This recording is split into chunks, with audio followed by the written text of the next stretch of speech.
it! Paimon never thought she'd see you two together. Nice to see you again, Traveler and Paimon. Oh, we're not interrupting anything, are we? Not at all. I wasn't in the middle of an interview or anything. I was just asking Miss Kuching about purchasing a kite. A kite?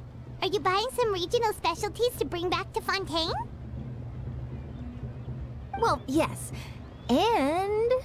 It seems you haven't heard yet. The theme of this year's Lantern Rite is kites. Oh, so that's why Paimon has seen so many floating in the sky. Liyue Harbor is always changing, so it is only fitting that Lantern Rite should change in turn. The Qixing believes it would benefit Liyue to build on our own cultural foundation by embracing the technologies of other nations. After all, it is said that the stones of another mountain may serve to better polish one's own jade. yeah, remember my business meeting with Tianquan Ningguang the last time I was in Liyue Harbor? That's what it was about. But all I really did was use my network to introduce Lady Ningguang to some interesting people. I'm not sure that quite counts as fostering cooperation. In the end, we decided to combine Liyue's traditional art of kite making with Fontaine's mechanical vertical lifting device. Mechanical lifting device? Sounds pretty impressive. But don't kites just use the wind to fly? Why would you need to add something mechanical? Well, you've actually just answered your own question, Paimon. How high and far a kite can fly depends as much on the weather conditions as on the skill of the person holding the string. But as soon as there's no wind, you can only flail about helplessly like a sweet flower medaka out of water. Experience doesn't matter at that point. Exactly. Liyue is now a nation ruled by humans after all. It's about time we had the power to make a kite fly, don't you think? Plus, the easier we can make it to enjoy, the more people will want to participate. Right? I also thought it was a novel idea. Plus, it shouldn't cost much to do. With Miss Charlotte's help, everything has gone smoothly. Our new mechanical kites are already available to purchase from a stall in the harbor. We're having trouble keeping up with demand. We also gave quite a bit of thought to the price. We didn't want it to be too much more expensive than a traditional kite. Cool! Turns out you two and Ningguang like playing with toys just as much as Paimon! Toys? They're not exactly toys. You see, Miss Kuching? That does seem to be everyone's first reaction. Although kites are one of our most time-honored cultural relics, outside of their use in certain ceremonies, I suppose they're considered playthings more than anything now. But to me, there's so much more than that. Think for a second about how remarkable it is that a flimsy paper kite attached to a string has the capacity to touch the sky. It is this slight piece of paper that also carries the weight of Liyue's cultural traditions. There's an old poem that goes, "O kite born of paper, flying true in sound, a lone traveler wanders, just awaiting to be found."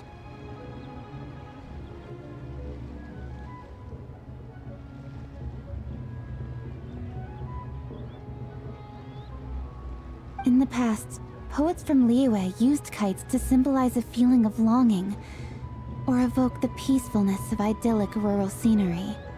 If the people of today can derive enjoyment from this activity, they will not only be more likely to better appreciate the tradition, but also to pass it down to the people of tomorrow. That's the Kuching we know, always thinking 5 steps ahead of anyone else.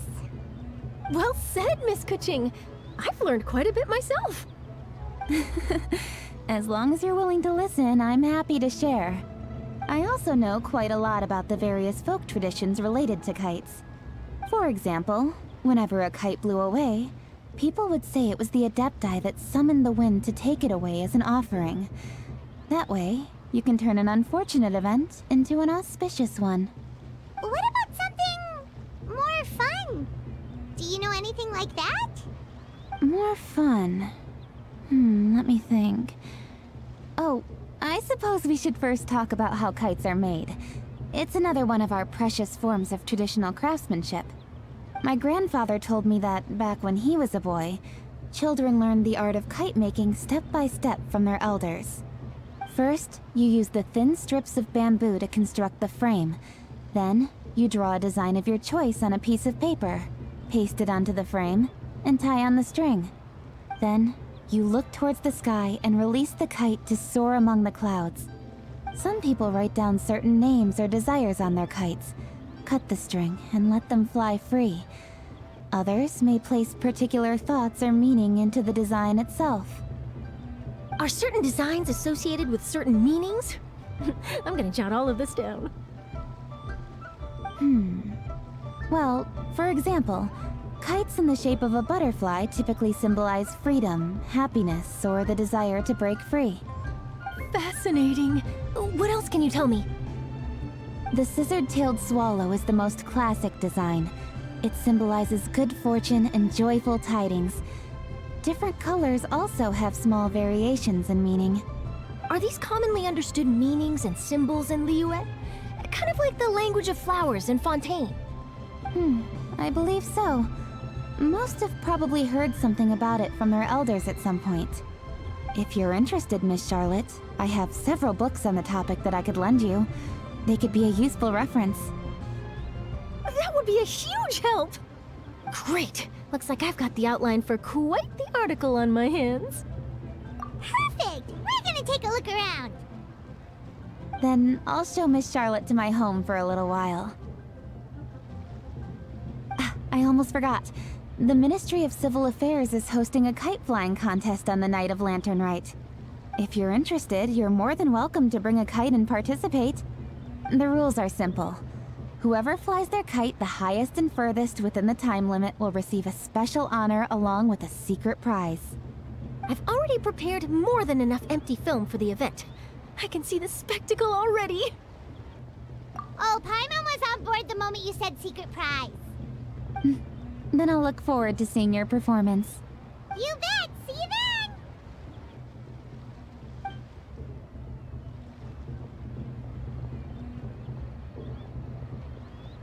Wait, Traveler? Take a peek to your right. Do you see those two people lurking over there? Is it just Paimon? Or were they staring at us the whole time we were talking to Kuching and Charlotte just now? They seem fishy. Great, so it wasn't just Paimon. Do you think they could be treasure hoarders? They always seem to be stirring up trouble during Lantern Rite. Oh, Paimon's sick of waiting around for something bad to happen. We should strike first, you know. Foil their plans before they even begin. You go right, Paimon will go left.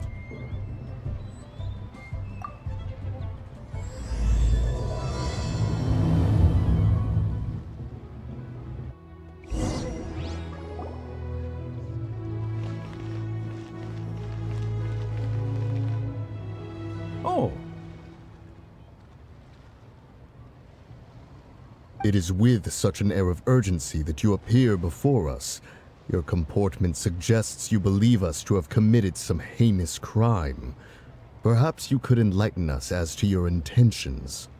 Whoa, where did this fuddy-duddy come from? You should be the one doing the enlightening, buddy. Don't think we didn't notice you eavesdropping. One look and we could tell you were up to no good. Tell us everything, starting with your name. One bears no secrets before two such as yourselves. You stand in the presence of the mighty and illuminated Adeptus, Moon Carver. For the purpose of this foray into the mortal realm, however, you may address one as Hojong. You kidding? That deer's got his head stuck so far up in the clouds, there's no way he'd humble himself down here with the rest of us. You may want to hold your tongue, Paimon. Don't think that Paimon is gonna believe you just because you know her name. Let Paimon guess, you're supposed to be Mountain Shaper, right? Indeed. Mooncarver and myself have descended upon the mortal realm for a visit. The two of you may call me Jiahu. Huh. Looks like you did your research. But in our experience, the harder you try to lead us on, the more likely it is that we've got a big fish on our hands. We'll go straight to the middle Lilith and have you arrested for impersonating a Adepti! Preposterous. Utterly preposterous! Right! Tell us something that only an Adeptus would know. And it better not be some common knowledge that any person on the street could tell you.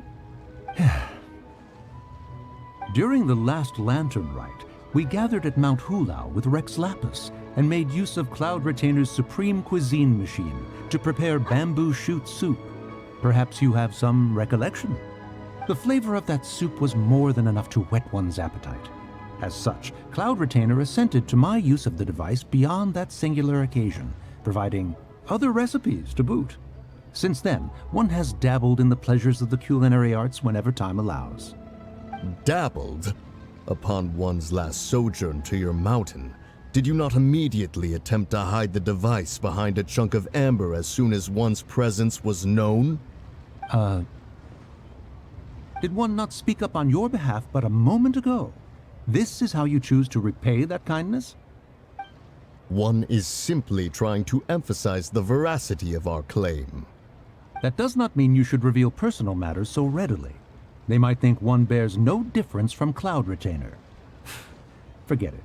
One does not have the breath to waste on such petty trifles. That might have been more detail than we needed. Seems like you two are the real deal, and Paimon sorry for suspecting you. But, for beings as forgiving as yourselves, this is just water under the bridge, right? You indeed have an agile mind. Cloud Retainer was not mistaken in her high estimation of you. Paimon's still curious about something.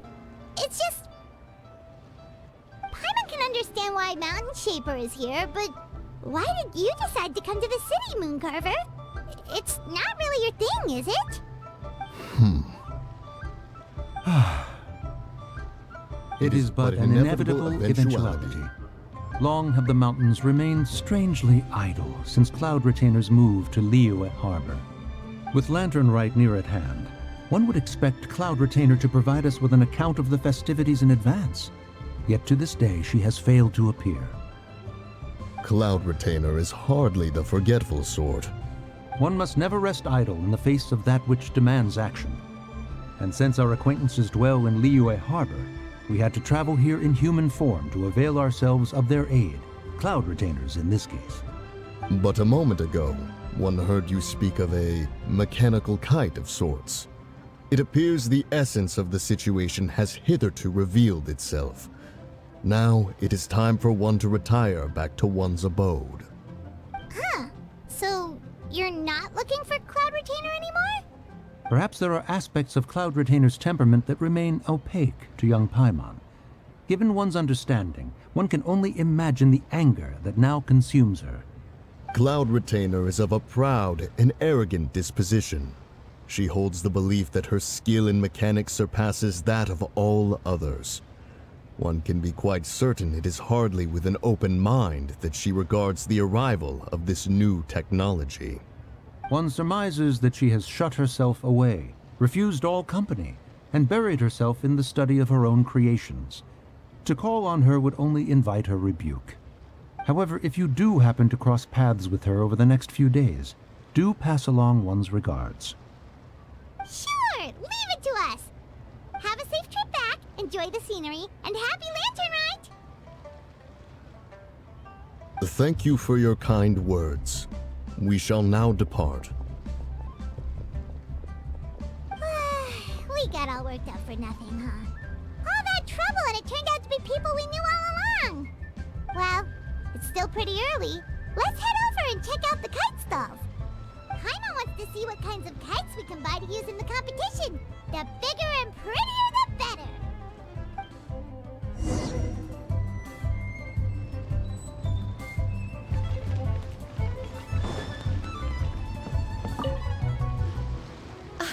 Welcome! Are the two of you looking to buy a kite? Would you like me to go over the different designs? Ooh! A scissor can't swallow! And a butterfly! And oh! This jade chamber design is our newest. It's been selling like crazy over the past 2 days. Does it also have a unique meaning?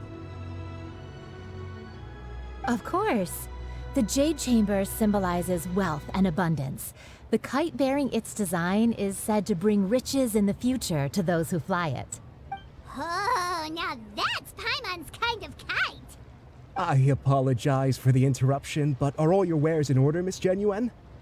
Yes, they're just over there. The paper, bamboo, and dyes. All the necessary kite-making materials. Wonderful. I'll pack them up and get a guard to deliver the goods to Yilong Wharf for you. Yilong Wharf? Oh, wonder what that place is like during Lantern Rite. Paimon would love to go take a look.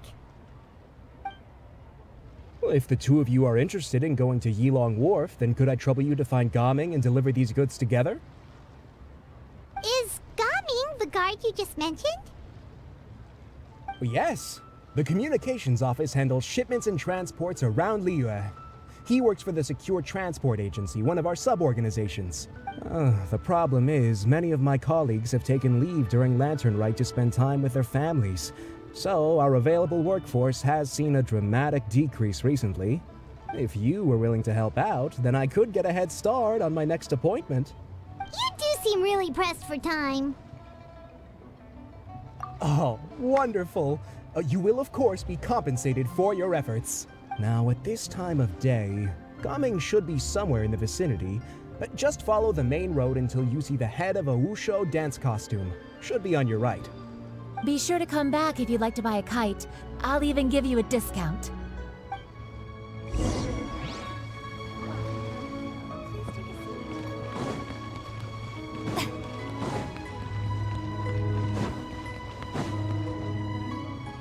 Wait, I thought we had an agreement. Loser buys dim sum tomorrow? Look at you, scowl like that for much longer and your face might stay that way. Hey now, don't be upset. How about this? You extend the invitation, and I'll pay. No way, Gaming. You're always the one picking up the tab. I'm not trying to be a sore loser. I just didn't expect you to come from behind to win like that. That was nothing. All in a day's work, friend. Perfect, Gaming is here. Sorry to interrupt, Gaming. We just spoke to a guy from the communications office who needs you to deliver some goods to Yilong Wharf. Oh, that must have been Longzhou. Looks like I've got work. Gotta go. Sure, go do your thing. Let's have a rematch when you get back. I won't let you win so easily next time. Alrighty, you can hand the goods over to me. Must have been heavy hauling them all this way. Let me take them off your hands. It wasn't that bad. It's just some kite-making materials. Plus, we didn't have to walk very far. Kite-making materials. I see. I'm glad it wasn't too much trouble, Paimon. Still, I owe you one. Ah, and you must be the traveler. It's nice to meet you. Thanks for your help. Huh? You know us? There probably aren't many in Liyue who don't. I've heard quite a bit about you two. You're quite well known around these parts. Oh, and please excuse Longzhou if he forgot to thank you. Take my thanks in his place. He's a good guy. He's just been super busy lately, running around from place to place. Don't be too hard on him, yeah? So, you here for Lantern Rite? Yep. It's always so lively this time of year. We were actually hoping we could tag along to Yilong Wharf and have a look around. Perfect! We'll go together then. I'm good with directions, so just follow me. Trust me, I know my way around. We can exchange stories, tell jokes, or just chat along the way. Oh, and there are a couple of good places to eat along our route. We can stop and grab a bite when it's time. The ingredients are fresh, the portions are generous, and the prices won't break the bank. You can order anything, and I promise, you won't be disappointed. Order anything? Hey, did you really have to call Paimon out like that in front of our new friend? Don't worry, I understand. I joke around like that with my friends, too. It just shows how close you are. Do you need to pack anything up before we hit the road? I can wait. Nope, our things are always packed and ready. We're pretty much travel experts at this point. Oh, that's right. Then let's get going. If we run into any trouble, you can count on me to protect you. I am a guard, after all. Ooh, The docks are just a bit further. One step at a time. Hang in there.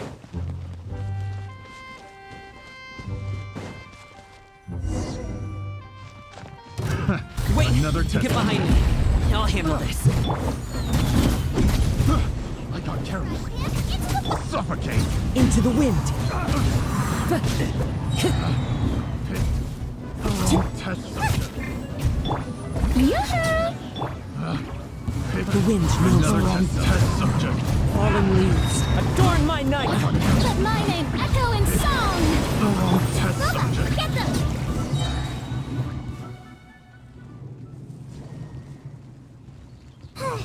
Seems like we really can't go anywhere without running into treasure hoarders, can we? Yeah, it's not uncommon for deliveries to get intercepted. That's why this job needs guards like us. Paimon was impressed by your moves back there. You seem like a real pro at your job.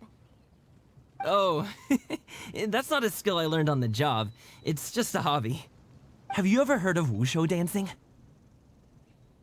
Really? Wushu dancing is famous in Chunyu Vale. Performers might be invited to promote the opening of a business or to spread good fortune during a holiday season. But I must admit, it has nothing on the popularity of the Liyue opera. I'm also well aware that people in Liyue Harbor aren't exactly jumping at the chance to watch wushu dancing. So it's not something I do full-time. Huh? You have 2 jobs? How do you have the energy to do all that? It's not that tiring. You just have to take a rest. Ah, Paimon gets it, so you must sleep a lot then. Not really. Just yesterday I stayed up all night playing cards. Oh. Let's go. The docks are just up ahead.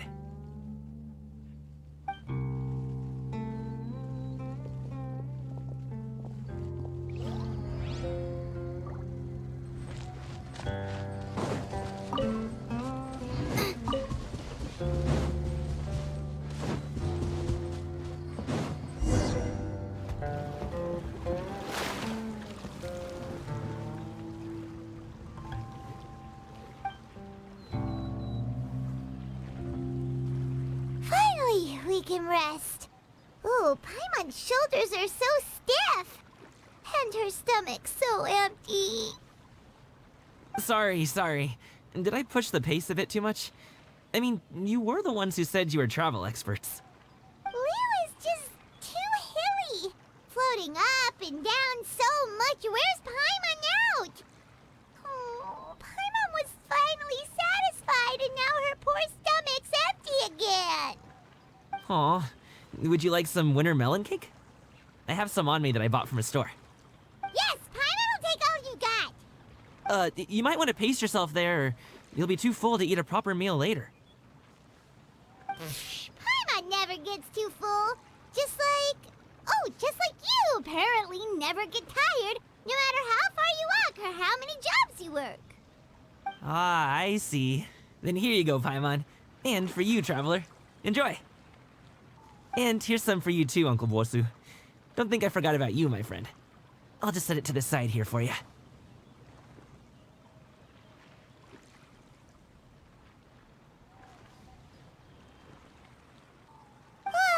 That hit the spot.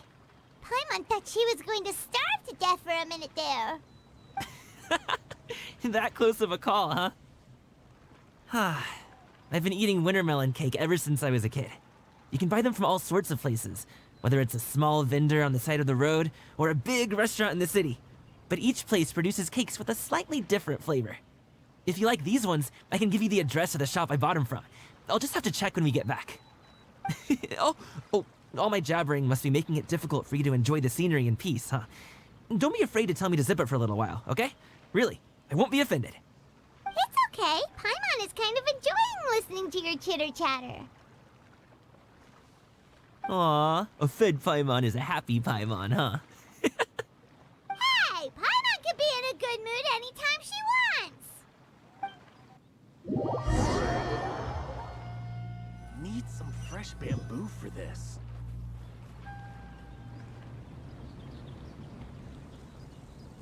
Woohoo! We're here! Don't forget your things, and watch your step as you get off the raft, or you're in for a swim.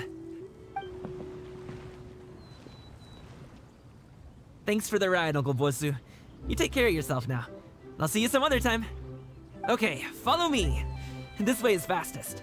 We'll have to take the elevator up to the secure transport agency.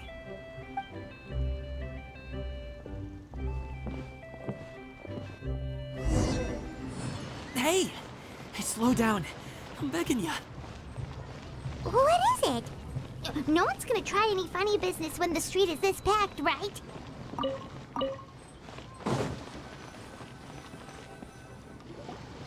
Oh, well... how should I put it? Come on, spit it out! Do you see that group of people over there? Those are my relatives. Wow, you sure have a big family. Once they start buying things, they won't stop perusing till it gets dark. This is bad. They're your family, not your arch enemies. What's there to be afraid of? Unless... Oh, did you do something horrible to them? No, it's not that. I'm just not that good at dealing with my family. It would be best if we could steer clear of them. I'll explain more when we have the chance, but right now, we've got a job to do. The left side looks pretty packed. Let's go straight. Slow and steady wins the race.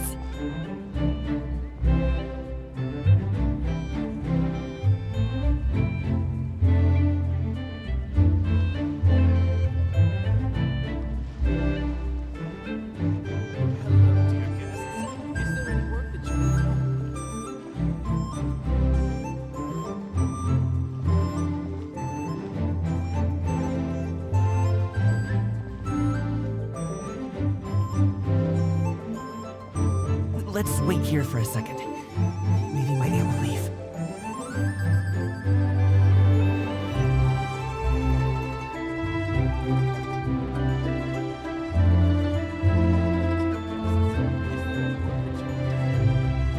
She's gone. Let's go.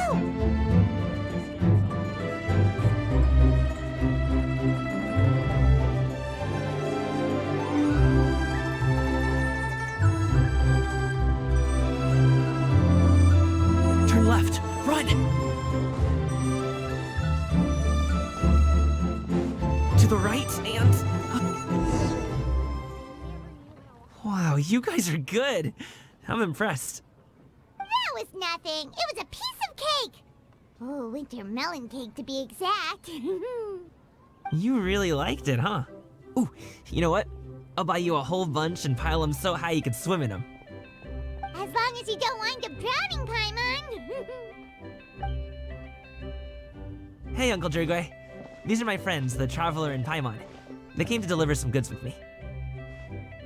So, I guess I'll go ahead and take these over to Uncle Yongzan then? Yes, thanks for your hard work. I should thank you both for your trouble as well. Please take a seat and rest for a bit. I'll prepare some tea. No need. We'll be off soon anyway. Hey, we're already here, aren't we? No harm in taking a load off for a bit. Plus, I know the Secure Transport Agency has some great Songhua tea stashed around here somewhere. I promise you, one sip and you'll be hooked. Anyway, you just sit down and relax, Uncle Jirgwe. Who would I be if I just sat here and let you go through all this trouble? Leave this to me. I have to be up and about to drop these goods off anyway. What's a little extra time on my feet? Oh, you aren't too picky, right, Traveler? I know Paimon prefers things on the sweeter side, so I won't steep the tea too long. And I'll add some dim sum pastries on the side. Aw, you noticed what Paimon likes? How long have you two known Gaming? Oh, not long at all. We just kind of tagged along on his trip to Yulong Wharf. He's just a super welcoming guy. We became friends, you know, just like that. That's just how he is. He's the attentive sort, really knows how to look after his own. A while ago, one of our guards had to take off work, said his joints were hurting due to the rain. Gaming personally went all the way to Boo Boo Pharmacy to get some medicine for him from Dr. Baiju, then traveled through the night to deliver it back to him.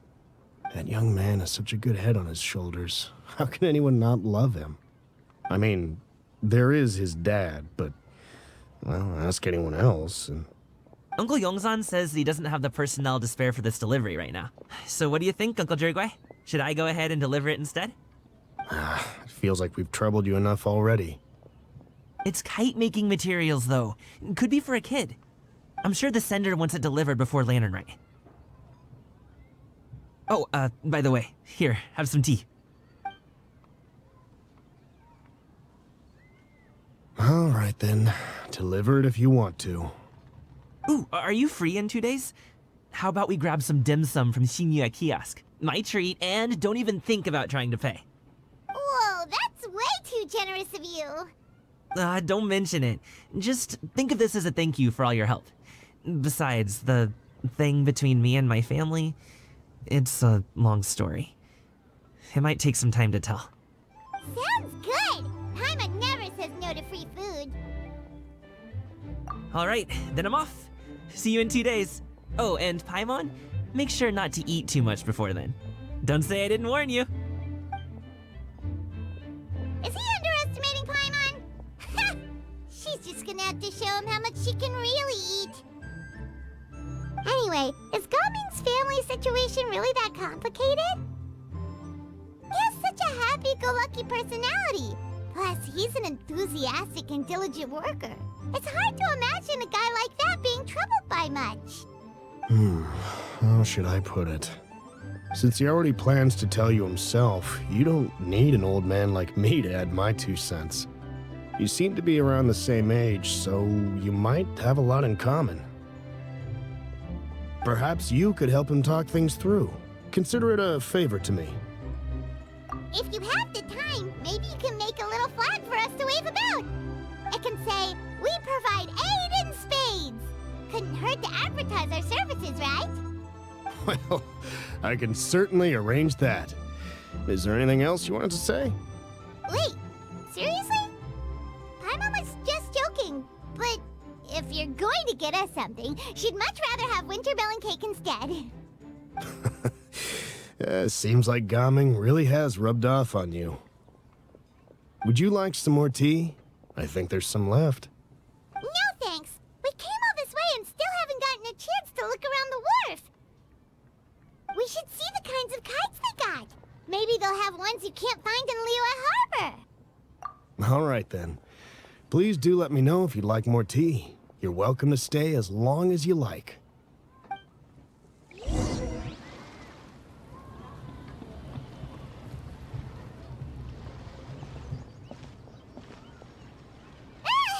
What are you doing here? The way you speak, one might have presumed you were displeased to be in one's presence.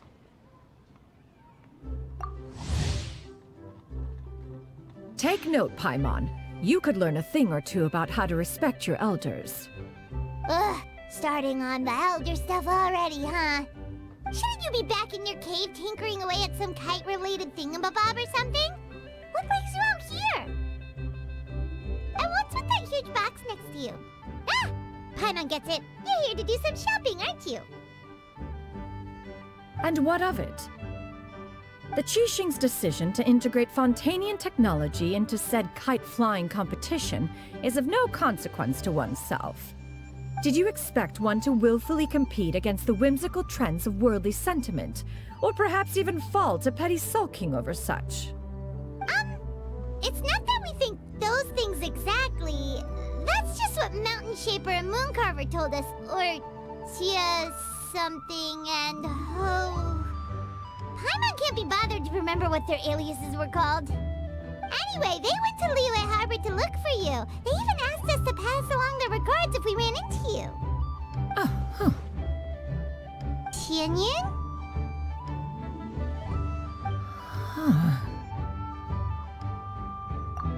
It appears time has quite flown since one's arrival in Liyue Harbor. How could one have forgotten about those 2 old fossils? One shall have to bring them back some divine herbs to atone for this slight. Nay, given that one has ventured all this way to Yilong Wharf, tea would be more advisable. A great thought has illuminated one's mind once again. One is reminded that certain purchases have yet to be made. Perhaps you two could wait here whilst one performs this task. It'll be but a moment. Huh? Wait, here? You really just gonna ditch us here to watch your stuff? Oh, that woman really just does whatever she wants. Hey, not you too, Traveler!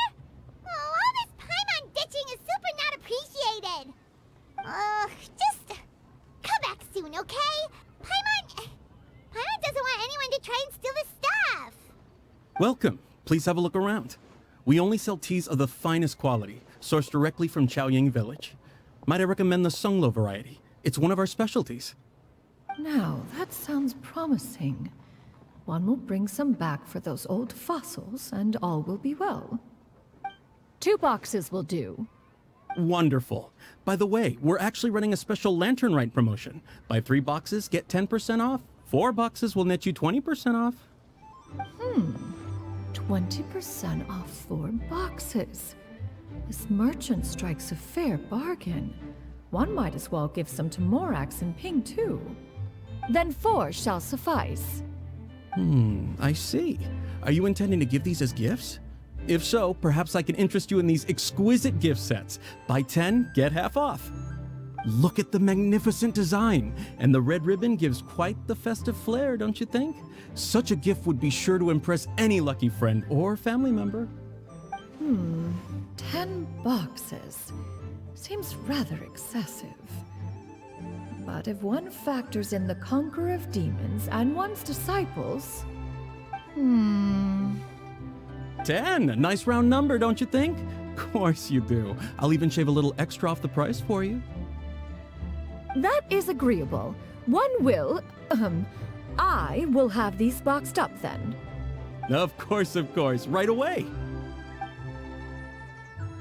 I see you have quite the eye for fine items, mademoiselle. Perhaps some of my wares might also be of interest to you. I'm a toy merchant from Fontaine. You'll get nothing but the finest and most intricate clockwork toys Mora can buy here, each one sure to be a source of endless amusement.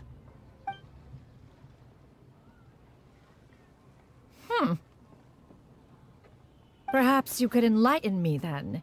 When should said amusement be derived? Well, that is, of course, best understood by playing with them yourself. If you could wait just a moment, I can bring one out and give you a demonstration.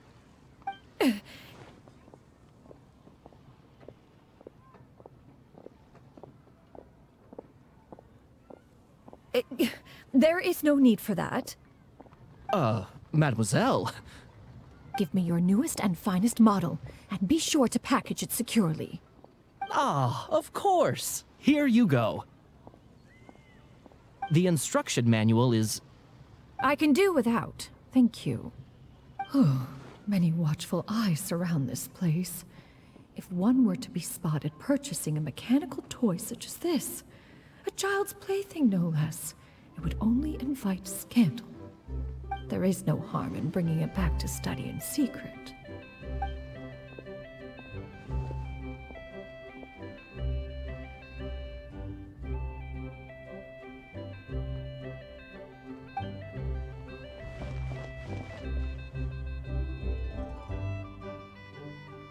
Oh, Xianyan, did your shopping go smoothly? Naturally. One may not delight in social interactions, but that does not mean one lacks said faculties.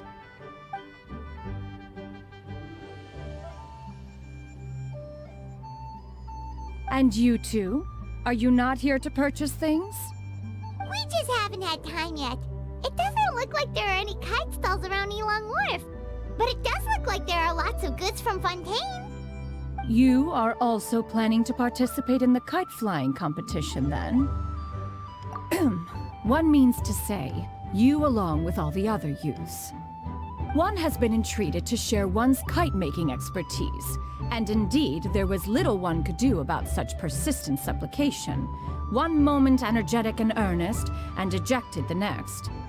One had no choice but to acquiesce to these requests, and thus, one will be organizing a kite-making workshop to provide personal instruction in this art form. Oh, who will be participating then? Chuyu, Shenhe, Ganyu, and Yayo. Wow, that's quite a few people. Also, this is all pretty well, Xianyun, but it's not like you have to make your own kite to participate in the competition. You can't just buy one ready-made and call it a day. Ha! You speak of those equipped with the mechanical lifting device, do you not? "'Tis nothing but a crude piece of mortal machinery. The mechanism that one has developed was the fruit of millennia of meticulous study. Let us not speak of the source of the mechanism's power, but rather its structure. It is composed of materials as light as bamboo and as strong as iron. This composition grants it the lightness of weight to ascend into the sky and the durability to follow the wind for many a mile. It is built with a series of intersecting rods that... Never mind. It is unlikely the two of you will understand, even should one expend the effort to explain. One is better off saving one's breath. It sure seems like you want to talk about it, though.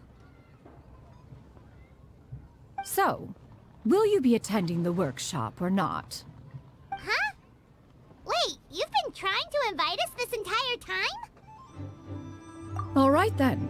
No need to prepare the materials in any case. One has it all sorted. Arrive at Mount Outsong in 2 days. I shall be expecting you around midday. Are you leaving? Don't you want a guard to help you with that big box of yours? Surely you jest. One goes as one pleases. For what reason would one need to rely on another?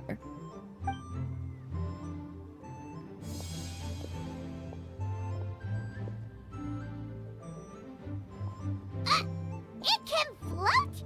What kind of invention is that?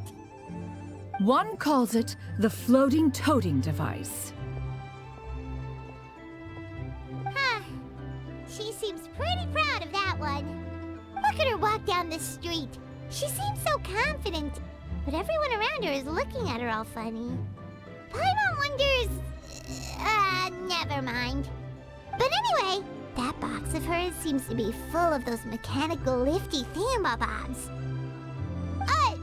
Not that Paimon was peeking or anything. She just, got a bit unsteady for a second and accidentally brushed the embroidery on top. And wouldn't you know it, all the stuff inside almost came bursting out. Paimon even went out of her way to keep it all together. All Paimon say is that Xianyun sure does try hard to save face. What did she call it again? A crude piece of mortal machinery? Paimon bet she just can't wait to take it apart and see how it's made. Totally. We should probably act like we didn't see anything, though. You know, in consideration of her feelings and all. After all, that is the propriety with which one should comport oneself. When it comes to an elder, right?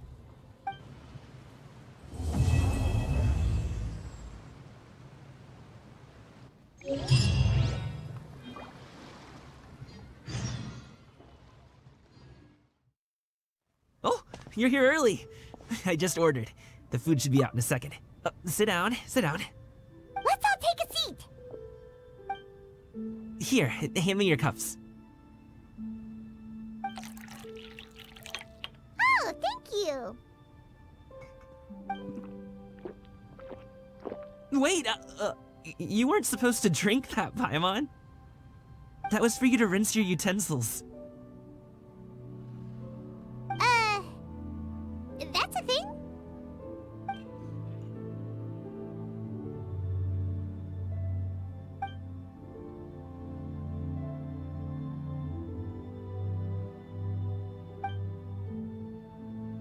Wow, so much delicious food. Do you really eat all this just for breakfast? That's just how we do it where I'm from. Most of the time, though, I don't eat lunch after dim sum. Oh, that's good to hear. Paimon doesn't need to worry about holding back then. Eat! If it's not enough, we can always order more. Oh, and there's tong soy coming as well. I don't usually have that in the morning, but, well, since everyone's here, I just had to order it. What about you, Traveler? Is the food to your liking? Want some more seafood kanchi? Let me refill your bowl. Paimon's gonna take you up on that. Fill it up nice and full and make sure she gets a few extra shrimp. Thanks!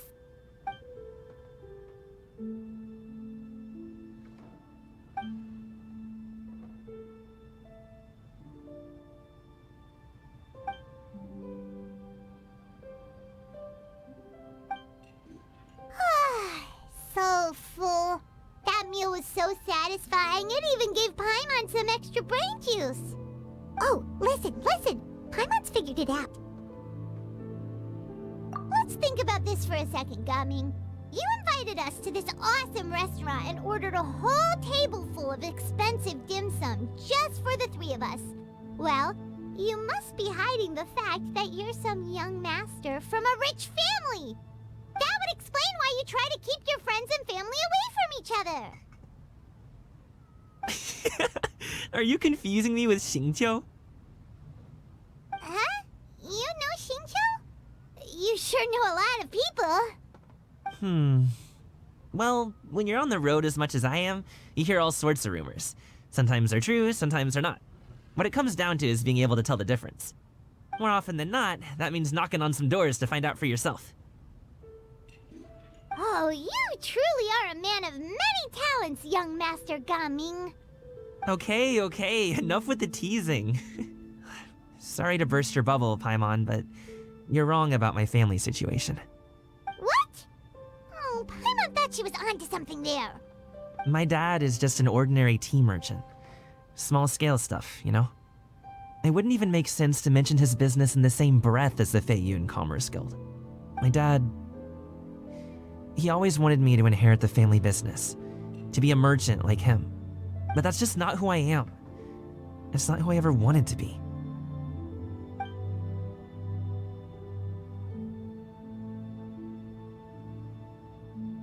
Have you ever talked to him about it? You know, about your interests and aspirations and stuff. Of course I have. I told him I wanted to be a wushu dancer. That I wanted all of Tevat to see what I could do. According to my dad, though, that wasn't a real job.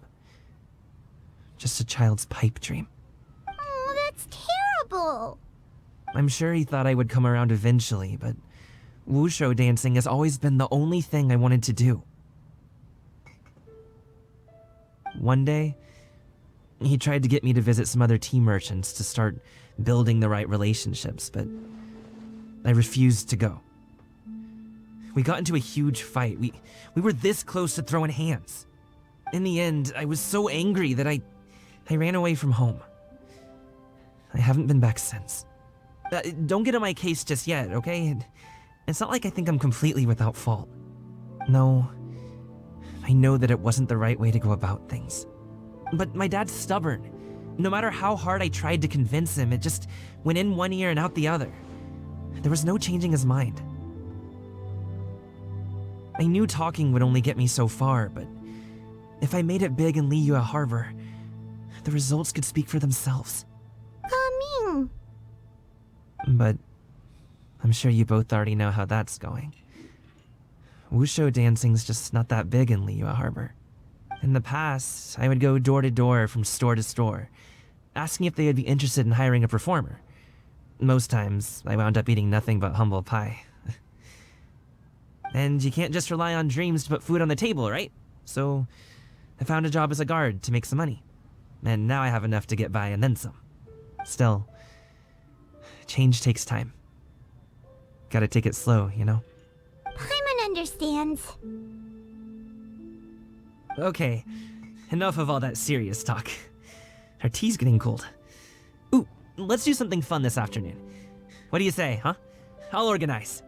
Actually, we kinda already have plans this afternoon. We told Xianyun that we would go to her kite-making workshop. Oh? Are you interested in kite-making, Gaming? Oh, no. It's just that I happen to know Auntie Xianyun. That title certainly humanizes her a bit. Oh, I know that she's an Adeptus. I met her during a delivery once. But hasn't she been in the city lately? She's even tried, with some limited success, to change her terms of self-address or something like that. She came to see me a few days ago to ask about luminescent dyes. Oh, wait a second. She doesn't plan on putting those on a kite, does she? Is that not something you can do? It's one thing to use it on cloth, but applying it to paper is another matter entirely. Why couldn't she tell me what she wanted them for? Yeah, she does seem to have trouble with that sometimes.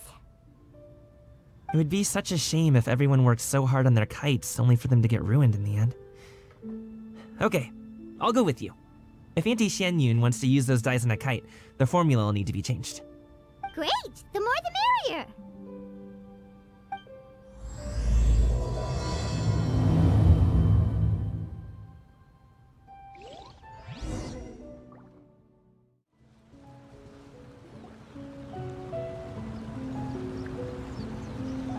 Ganyu! Ganyu! Come on, wake up! Some friends have arrived! Hello, friends.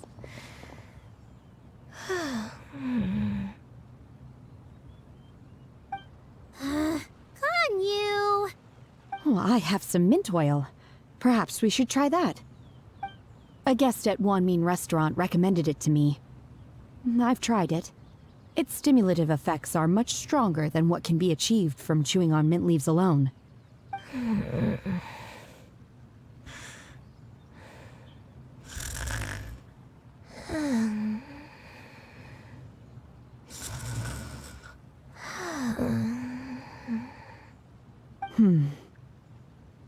Apologies in advance. Wait! Shenhe? Not there!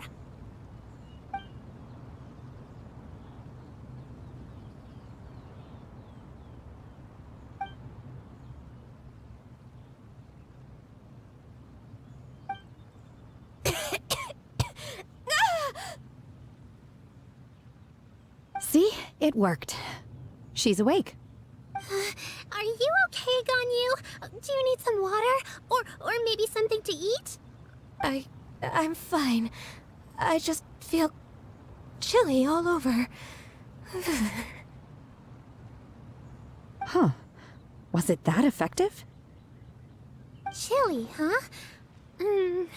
Master always says a cool head leads to a calm heart. So, does this mean that heat's what we need to help you, Ganyu? Paimon doesn't think that's what the expression means exactly. I feel a bit better now. Was I asleep? Must have been around the time I usually take my midday nap. Did you not sleep last night? That does seem to happen to you often. Perhaps you should come work at Wanmin Restaurant with me. We get off at 10 on the dot every night without fail. I could never. I'm sorry. I seem to have missed your name. You are... Me? My name is Gaming.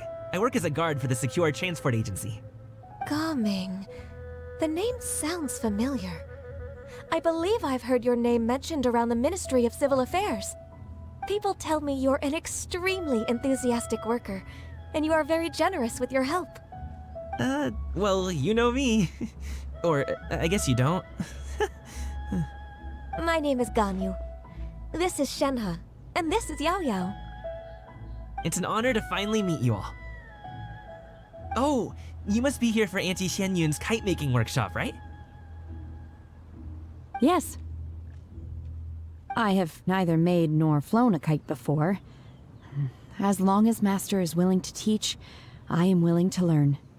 Me too! I want to participate in the kite flying competition with my best friend! Plus, it's more meaningful if you make the kite yourself, right? Your best friend didn't come with you? Well, Chi-Chi's been super busy helping Dr. Baiju lately. I'll meet up with her later and give her a huge surprise. Oh, I also brought bandages and ointment with me today. It's easy to cut yourself when working with bamboo, so I thought I should come prepared. Wow, you're really thoughtful. As for myself, I'm afraid I lack some of my companion's enthusiasm. I was originally planning to buy a ready-made kite and just enjoy the festive city atmosphere with everyone. But Cloud Retainer is always going out of her way to look after her juniors, wanting us to have the best there is. She always puts us before herself. Huh. It was so thoughtful of her to arrange this workshop, so I simply couldn't let such consideration go to waste. My motivation for being here might be a little different, yes, but I'm ready to put in just as much effort as everyone else. Well, we're all here, but where the heck is Shen Yun? Shouldn't she be here by now? Who is it that speaks of oneself in such an ill-tempered tone? Oh, come on! You clearly heard Paimon! Master stopped to buy grilled tigerfish to share with everyone. Come get it while it's still warm. Oh, Paimon, sorry, Miss Illuminated Bird! Paimon always knew you were the smartest, coolest, and prettiest Adeptus. Someone as wonderful as you is sure to have brought enough for Paimon as well, right?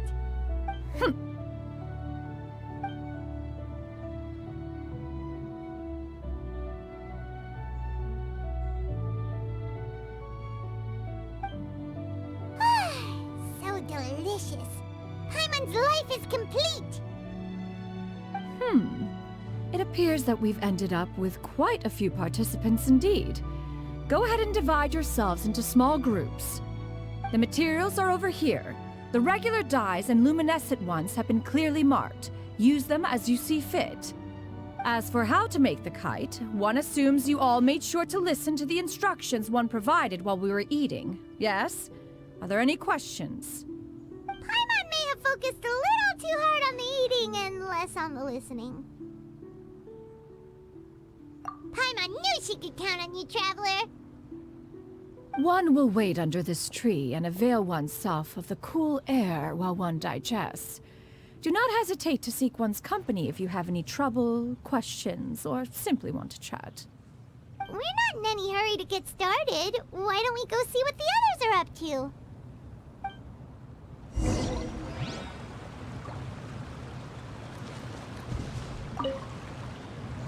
Hey, Gaming! Want to team up? Huh? Wait, I have to participate? I thought I'd be done for the day after adjusting the dye formula. You're that unenthused by kite making, huh? That doesn't seem like you. No, it's not that. It's just... it would take too long to explain. I guess I'll just make one then. What shape should we go with? How about a butterfly?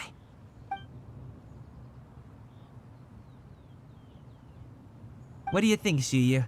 Is there a particular design you want? I want a swanee! That might be a little hard to pull off. True, but I still want to try. They're super cute. Okay, it's decided then.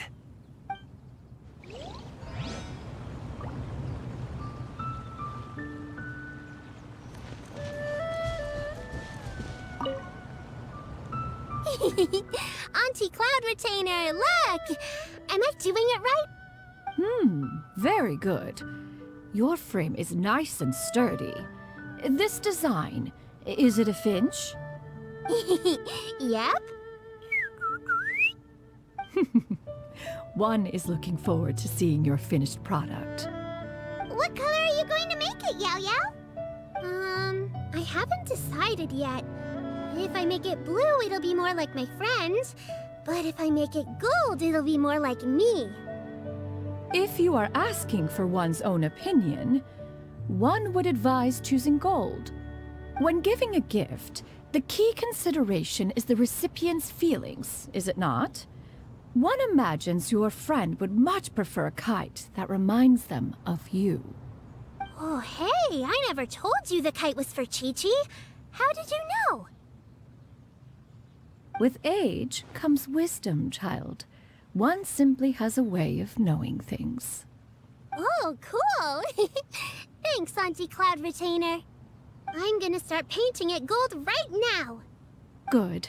One will watch. You two seem strangely unoccupied. One was under the impression that one was supposed to be doing the relaxing. Is your kite finished? Oh, we actually haven't started yet, but we're going to start, right now.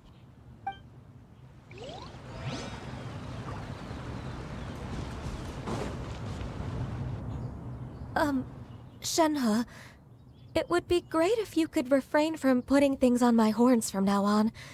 They're really quite sensitive. I see. My apologies. I shall remember that in the future. Thank you.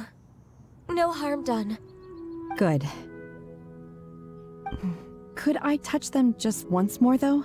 No oil or anything this time. I've just always wondered what Miss Ganyu's horns feel like. Huh? Please, I told you, just call me Ganyu. Well, alright. Just be gentle. Firm to the touch with no discernible temperature. Oh, not unlike certain medicinal plants I've eaten before. Still, Ganyu appears to be shaking like a cat whose whiskers have just been touched. I should stop. I see. Then I'll apply the oil to your forehead next time. Oh, no need. I'll just refrain from taking afternoon naps outdoors. Anyway, we should probably get started on our kite. It won't be long before Cloud Retainer comes to check on our progress. Perhaps we should just choose the most traditional style. Okay. Well, they seem to be getting along swimmingly. Let's not disturb them. We should get started on our kite now. Let's go. First, we have to decide on the shape. Hey, what are you laughing at?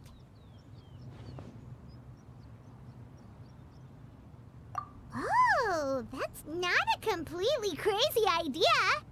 If nothing else, a Paimon-shaped kite could at least make sure you never get lost on your travels and always find the tastiest food and funnest things to do wherever you go. Maybe we're not exercising enough artistic license. Ooh, we should exaggerate this a bit. How about this? The word Paimon means the guardian angel of travelers.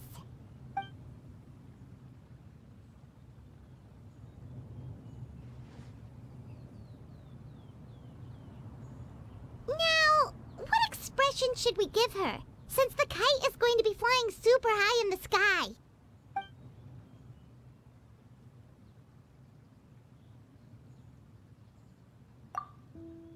It's too high! Someone save Paimon! She's about to faint! Like that? Now that we've decided, let's make it happen!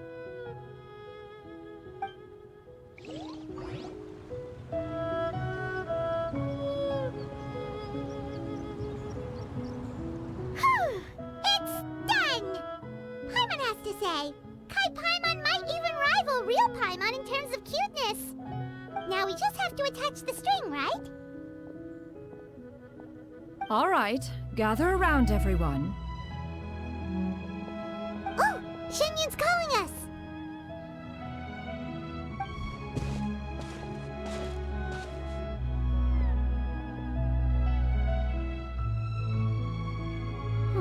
Let one take a look.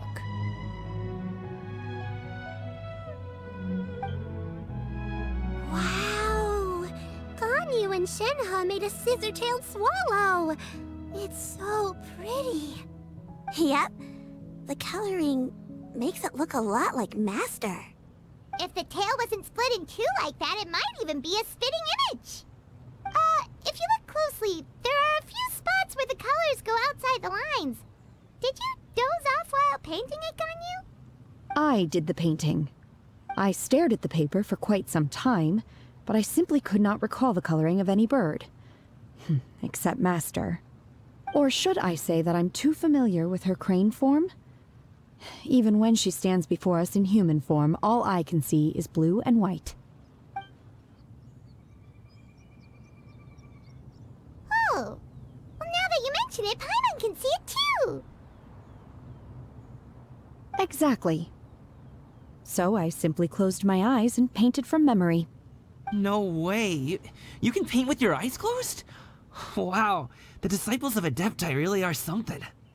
You are most filial, Shenhe. One is flattered by the likeness. The Swanee that Gaming and Shuyu made looks very majestic. I'm sure it'll look even more impressive as it soars through the sky. The eyes and ears glow in the dark, so you're sure to see it at night. Your golden finch is cute too, Yao Yao. It's all thanks to Auntie Cloud Retainer's guidance. What about your kite, Traveler?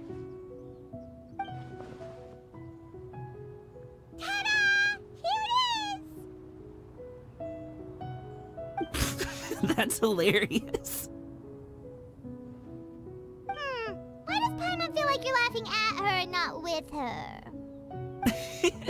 I'm just admiring the expression you chose. Whether the kite soars high in the air or comes crashing straight to the ground, it's still fitting. That's quite the impressive feat, actually. Is that the Jade Chamber? Oh?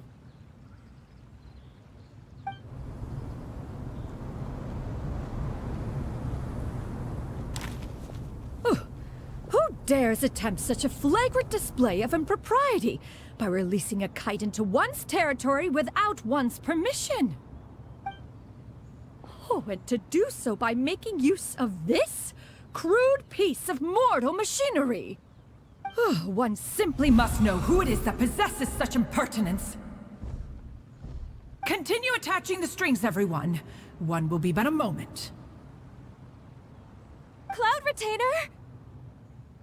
Traveler, Paimon, could I trouble you to go after Cloud Retainer? Master's going to be okay, right? I'm more worried about the person who released the kite. There's wind up ahead! Looks like we can glide over!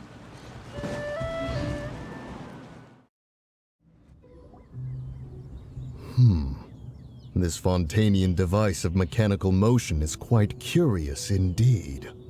Now is hardly an opportune time for your musings. Someone among us was not sufficiently attentive, and now the kite has vanished. Calm yourself.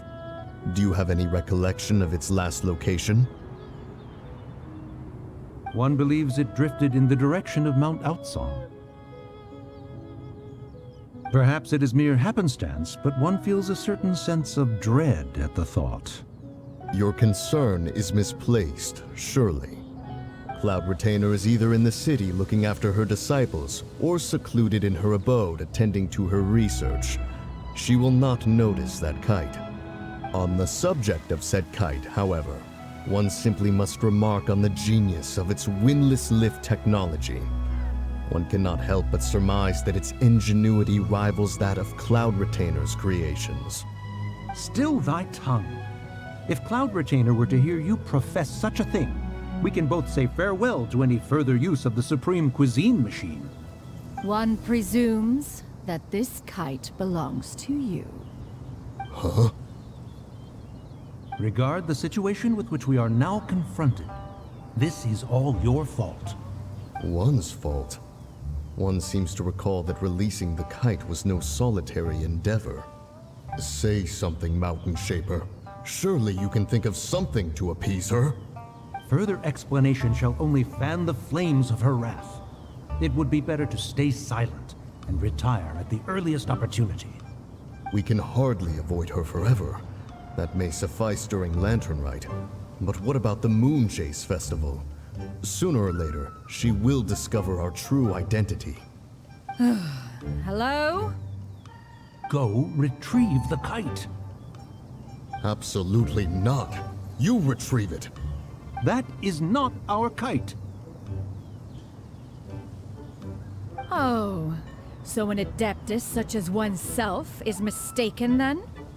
Ah, you're an Adeptus? Please forgive us for any impropriety. I truly possess no inkling of who could have released a kite into your esteemed domain. Pray, who could be responsible for such wanton behavior? Verily, verily, we were but delighting in the surrounding scenery. This locale is home to such exquisite... mint!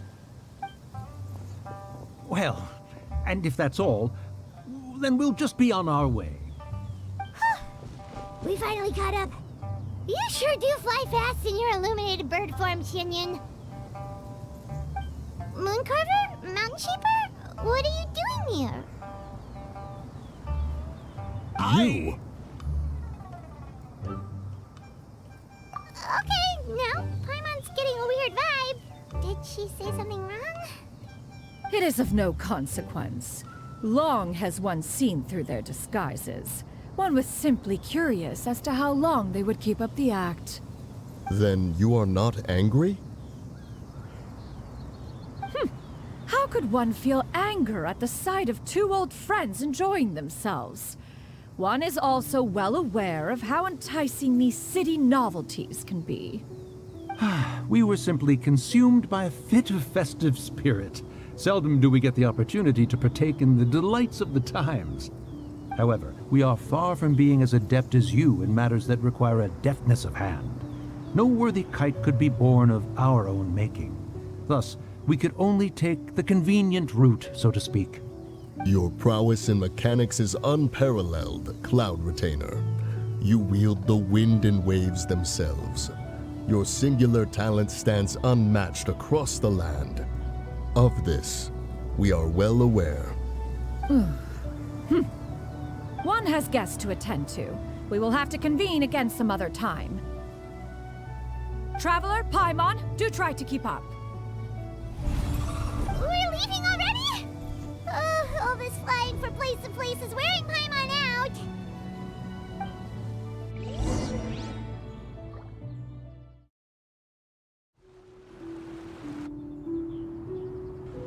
They're back.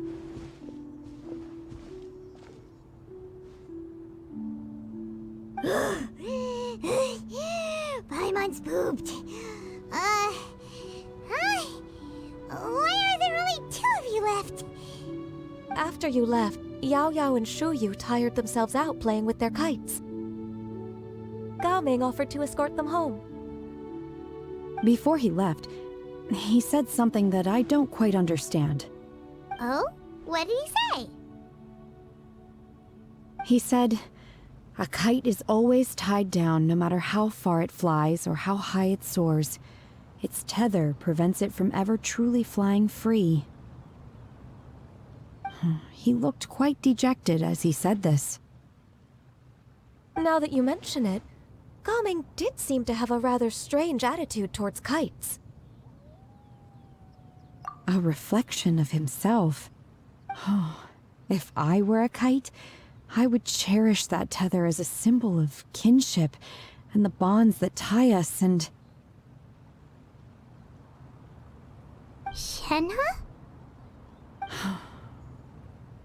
It may be an exceedingly slim and distant connection, but lose it, and you lose that which links you to home. If Gao Ming truly sees a kite as a reflection of himself, then I fear I understand his words even less. Well, people often have different points of view depending on their mindset and experiences, right? It's actually quite normal. Just like some people can eat spicy food, but others won't go anywhere near it? Exactly. That's why tolerance and understanding are as important as they are. Tolerance and understanding? What brought about this conversation? Did one miss something? We were just chatting. You don't have to butt in on every little thing, you know. Where were you anyway? One was merely doing a bit of cooking. Night fast approaches. If you are otherwise unoccupied, one would entreat you to stay and eat before you depart. Oh, it's been so long since I've had the chance to enjoy your cooking, Cloud Retainer. Worry not. One has prepared a variety of meat and vegetable dishes. One is more than familiar with everyone's culinary proclivities. Shenhe, Ganyu, come with me. Whoa, what's with all the secrecy? You're not trying to play favorites, are you? If you're ready to serve the food, we can help too.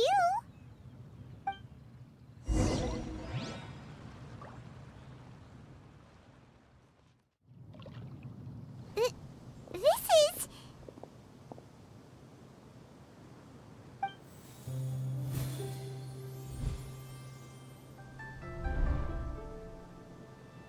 Oh, I can feel the wind brushing against my legs. This is a bit embarrassing. Is the headpiece secure? I should have asked Cloud Retainer to check before I stepped outside.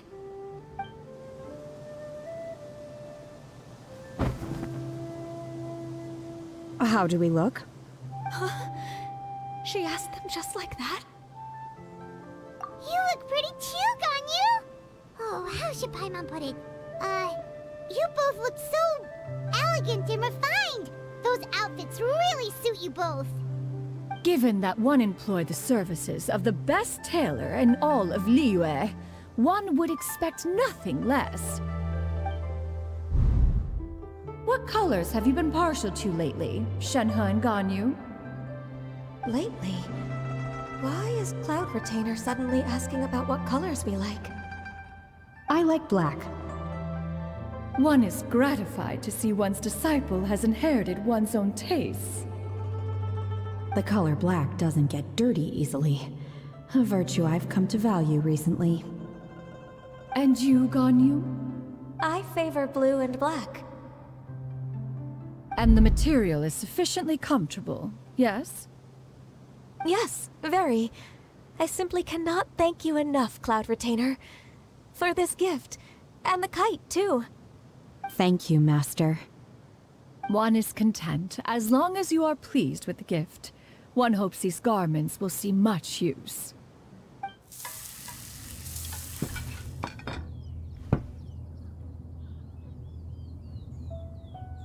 Seems like your supreme cuisine machine is just getting better and better, Xinyun! This golden crab's particularly good. The shell's deliciously crunchy, and the meat inside is so succulent and sweet! Paimon can't stop eating. It's a good thing Gaming isn't here, or Paimon would have to duel him for the food. You know, with chopsticks. He traveled all this way on account of the kite-making workshop, and he spent the whole afternoon looking after Shuyu. One was hoping to treat him to a meal. Oh well. One will just have to extend one's thanks in person. It's rare for someone to make such a good impression on you, Cloud Retainer. One has high standards. He appears to be a young man of much merit, and one is not the type who would see such potential squandered. It appears that he wishes to break free from the kite string that tethers him. Kite string? Huh, what strange metaphors you speak in, Shenhe. Ever since you returned from one mean restaurant, your turns of phrase render one at quite the loss. Where do we even begin? Oh, do you know about the conflict between Gaming and his dad, Xinyun? One has only heard that the two are not on good terms. He ran away from home and hasn't been back since. Oh? Ran away, you say? One believes we would all benefit from a more thorough retelling. Start from the beginning. Oh, okay. Paimon just hopes he won't mind. What? This shall not do. Lantern Rite fast approaches. We must make haste. As one was contacting various tailors around Liyue, one could not help but be reminded of Menogias. He possessed a singular talent for clothing design. He had an exquisite eye, not just for fabric selection and color pairing, but also for what accessories could best accentuate a garment's overall styling. At a gathering of Adepti, Bonanis once complained in secret to some of the ladies in attendance that the skirt Menogius made for her was too long and impractical, lamenting that it would only hinder her in battle. However, when one asked Menogius his opinion, he remarked that the train of the skirt would serve to enhance her adeptal countenance by exemplifying a certain elegance. Menogius was that type of person. When it came to topics relating to garments and accessories, not even Rex Lapis could best his stubbornness. And later... one seems to have strayed off topic. One means to say that Lantern Rite should be a day of reunion. It is a time to address problems before they turn into regrets. Fate is fickle. The cruel reality of this world is that suffering and misfortune can befall any of us without design or reason. If there is a chance for young people to remain insulated from this reality, one should do one's utmost to make it so. That's nice and all, but... Do you have any ideas, Cloud Retainer? Perhaps adeptal arts could be of use. No. Mechanics, perhaps. One fails to see its use in a situation such as this. Is there anything I can do to help? Combining our efforts is a fine idea indeed. Aha! One has an idea! How about this? Does that make sense to everyone? Yep. Oh, Paimon really hopes this works. One's designs never fail. Now then, I counsel rest for all, and to make the necessary preparations. One shall see you in 2 days.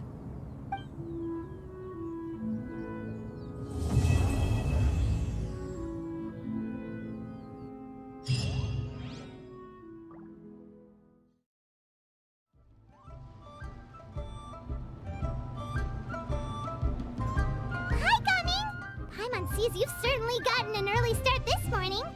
Playing games already, are we? Who won this time? You the one buying dim sum again? Hey, when you put it like that, it makes it sound like I'm always the one losing. Ah, perfect, you're all here. There's an important commission I need your help with. All right, I've got the time. Where are the goods?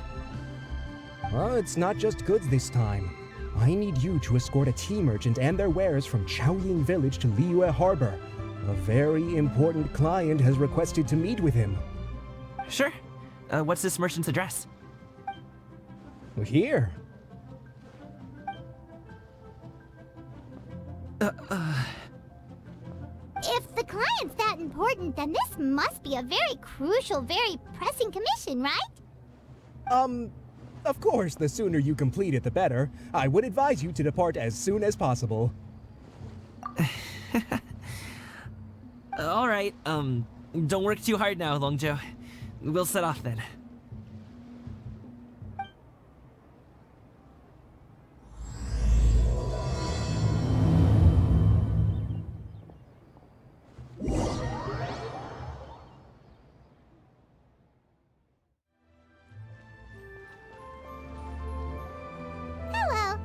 Be the tea merchant heading to Liyue Harbor. We're here to escort you.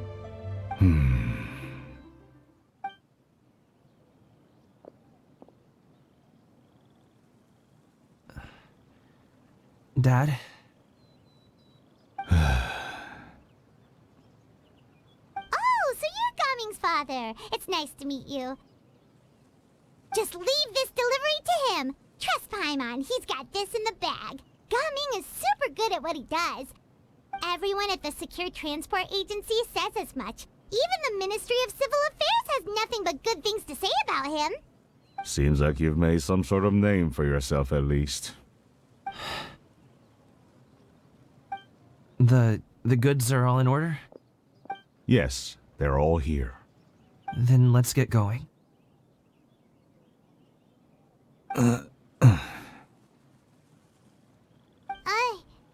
A very important client has asked for you by name. You kinda have to come with us. Paimon doesn't know how we would explain ourselves if you just didn't show up. Plus, you'd be missing out on a huge money-making opportunity. I see. I suppose I will have to trouble you all to escort me, then. Let's go.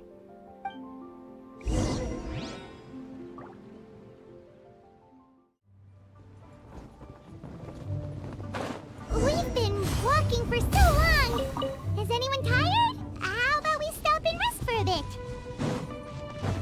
I'm fine. Gaming, don't you usually have some delicious snacks on you? Come on, bring them out so we can share them. I'm fine. Thank you. But the winter melon cake he gave us last time was so delicious. Have you ever tried it before, Mr. Ip? Paimon.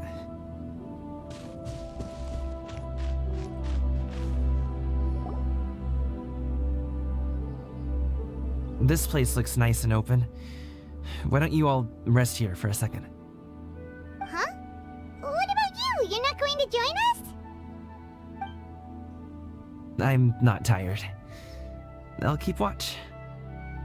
Oh, but... Just let him go.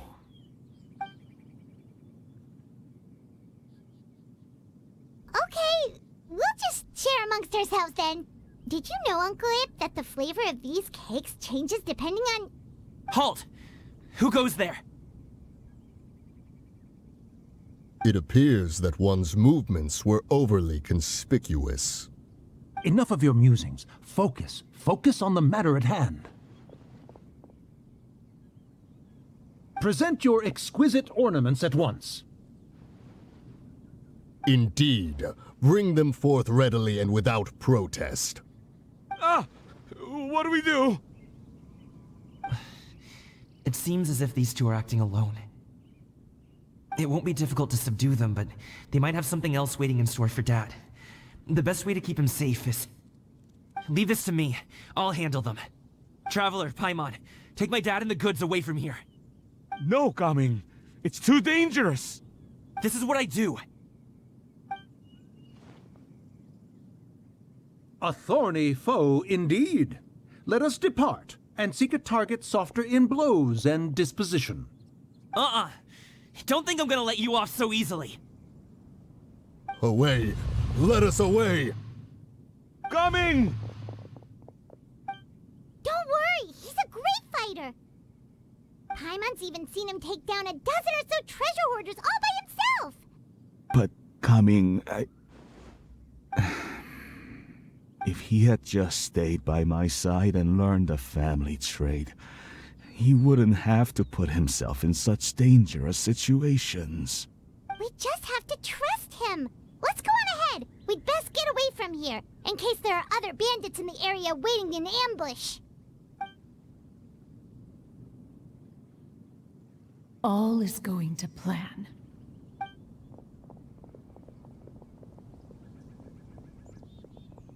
Okay, we should be good to stop here. Yongli? Oh no, what is he doing here?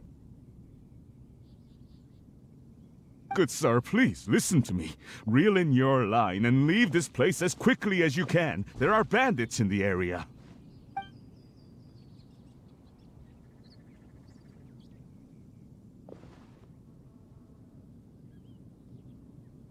Bandits? Acting in broad daylight?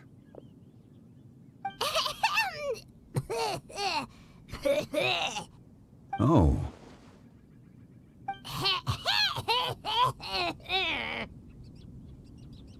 Ah, I see. It appears many people are catching a chill as of late.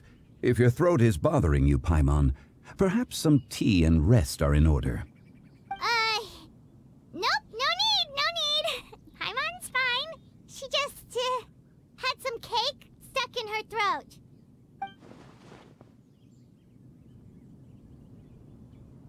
If there are indeed bandits in the area, then we should inform the Millilith at once. Oh? Well, if that's the case, such matters are best left to those with the necessary expertise, wouldn't you agree? I suppose you're right. If ordinary people like us got involved, we would only cause more trouble. Since we find ourselves otherwise unoccupied in this beautiful area, why don't we find a quiet place to relax while we wait for good news? That would be lovely.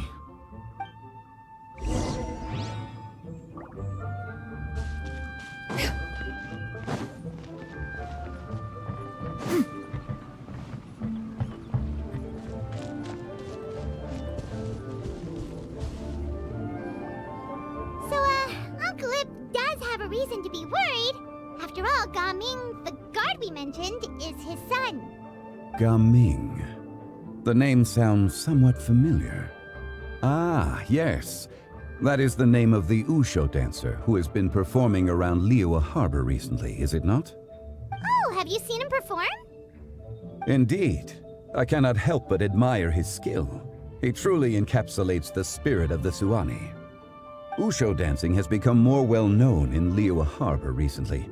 However, although performers are seeing budding success, they have no doubt had to face many hurdles along the way. Ones not so easily understood by spectators such as ourselves. If you ask me, what truly deserves admiration is perseverance in the face of adversity. That is a rare attribute indeed. I have heard many of my acquaintances praise Gaming for his kind, selfless, and courageous disposition.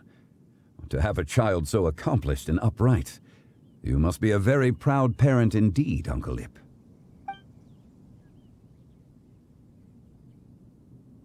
Seems like Zhongli has decided to skip the formalities.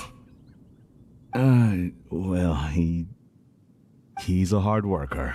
Yes. You should be sure to tell him you think that when he gets back. Your son is young yet. It's normal for someone his age to be a bit hot-headed. It's understandable to find talking about such things in person difficult. If there's a particular sentiment you wish to convey, perhaps we could pass it along for you. No. It wouldn't be right to ask that of you. This thing between us has festered for many years now. In truth, there are some things that simply aren't easy for us to talk through. I've been in the tea business for most of my life, and I always hoped my child would do the same. Otherwise, how would he support himself? Over the past few years, I heard how well he was doing for himself as a guard. How his work was taking him to farther and farther off places. I also heard that he never gave up on wushou dancing. It made me happy. But I was also worried. When you're young, you can handle all that physically taxing work and manual labor. What young person isn't capable of making a living that way? My concern is what happens when you get old.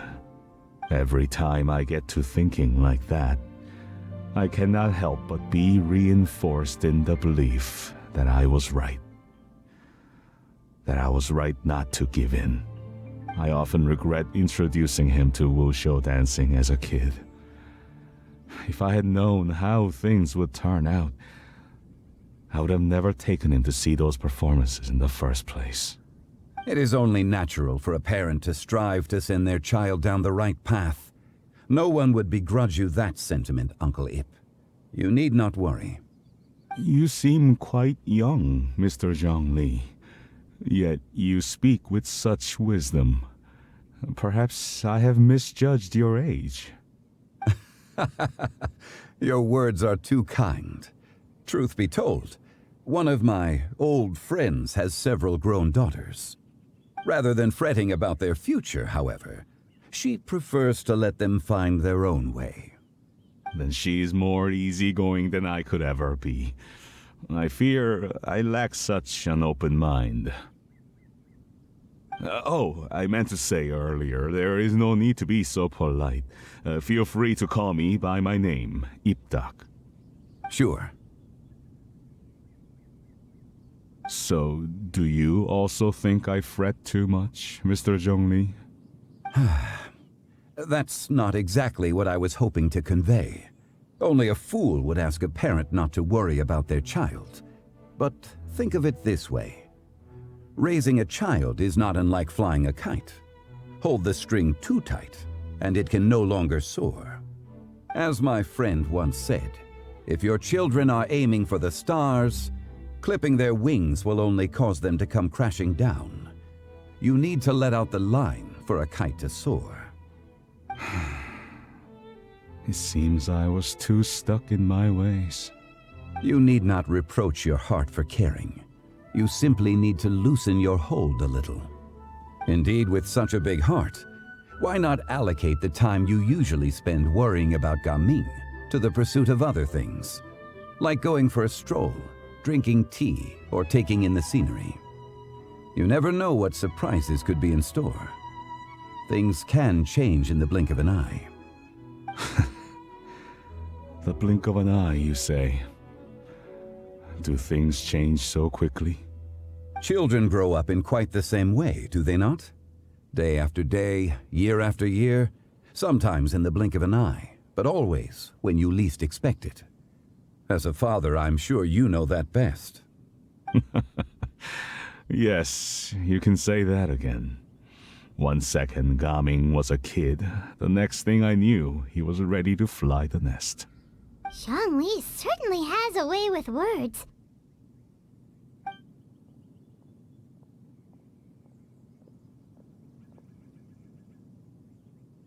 Oh, Gaming is back! Hey, Gaming, we're over here! Dad, Traveler, Paimon. Good, you're all here. Oh, and Mr. Zhongli from the Wangsheng Funeral Parlor? You're here too? A fated meeting indeed. We were just enjoying some pleasant conversation.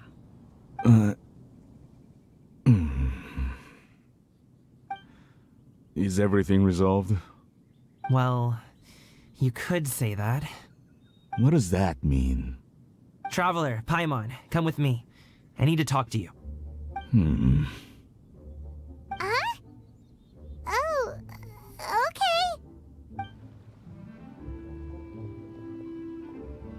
I'll come right out and say it.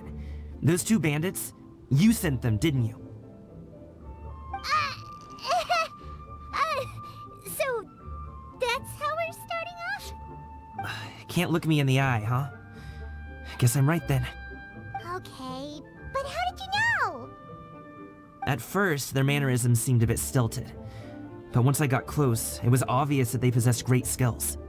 I was right on their tail, and it should have taken only a few steps to catch up to them, yet somehow, I was never able to close that distance. People with that level of skill would have gone about things differently from the start, like sneaking up on us while we were distracted. Unless, of course, their real motive was to lure me away from the group all along. Wow, you're pretty quick on the uptake. I just have a lot of experience. I've dealt with many a ruthless bandit in my time, but I've never seen ones like them. In the end, I told them they would make good guards if they ever wanted to get back on the straight and narrow, and that they could hang out with me in Liyue Harbor anytime. You ever consider you might be a little too good at making friends? I'm guessing you guys were trying to help resolve things between my dad and me? I appreciate it, I really do. But this conflict between us has been going on for a long time. Even if those two were real bandits, and I was able to subdue them and show them what I was capable of, it wouldn't change anything. You've seen the way he talks to me. It's not like that at all! Your dad really cares about you. You should see the way he talks about you when you're not around. Zhongli was talking things through with him, and he nearly agreed to let it go. You don't believe us? He won't let it go. He can say as much as he wants to other people, but he won't talk to me. I'm certain of it. You told us you wanted to prove yourself to your dad. Why don't you tell him about all the hard work you've done these past few years? Will that even do anything? I'm not sure talking is enough.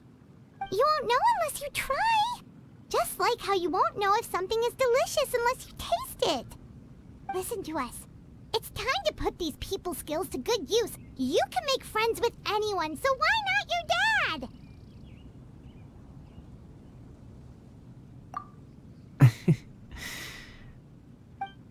I'll do my best.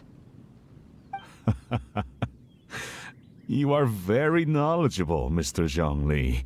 I'm impressed. Despite my being in the tea industry for several decades, it seems I still have much to learn about the art of tea tasting. You flatter me. It was nothing but a few humble musings. How much tea have you drank since we've been gone? Ipdak and I have found many a common interest. Our friendship, much like a cup of tea, seems to grow stronger the longer it has to steep. Well said, Mr. Zhongli. Gaming, Mr. Zhongli is very knowledgeable. You should take the opportunity to learn from people like him when you're in the city. Huh? Oh, of course. Zhongli? I have very much enjoyed our conversation, Ipdak, but I, unfortunately, have some unfinished funeral parlor business to attend to. Oh, I hope I didn't keep you. My apologies for taking up so much of your time, Mr. Zhongli. No need to stay on my account. When you're less busy, let's find a time to meet. I'll treat you to dim sum. It would be an honor. We'll see you off, Zhongli. You two have a nice chat, alright?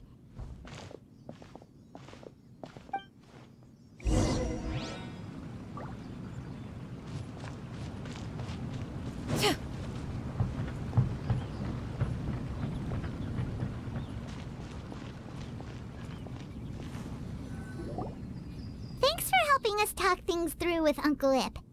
Good thing you were able to pick up on what we were putting down. I have been around the both of you for some time now. You could say I have a certain level of expertise in that regard. As for my role in the conversation, think nothing of it. I hardly did anything noteworthy. You never change, do you? Why did you have us walk all this way?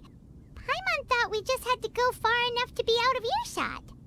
A friend approaches. Hello. So, you're here too? I've been here the whole time?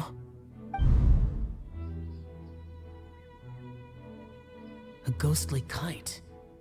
Could that elusive Director Hu be coming to Wangshu Inn once again? What is she doing here? I suppose it matters not. Given her relationship with Rex, well, Zhongli, I might as well go pay my respects.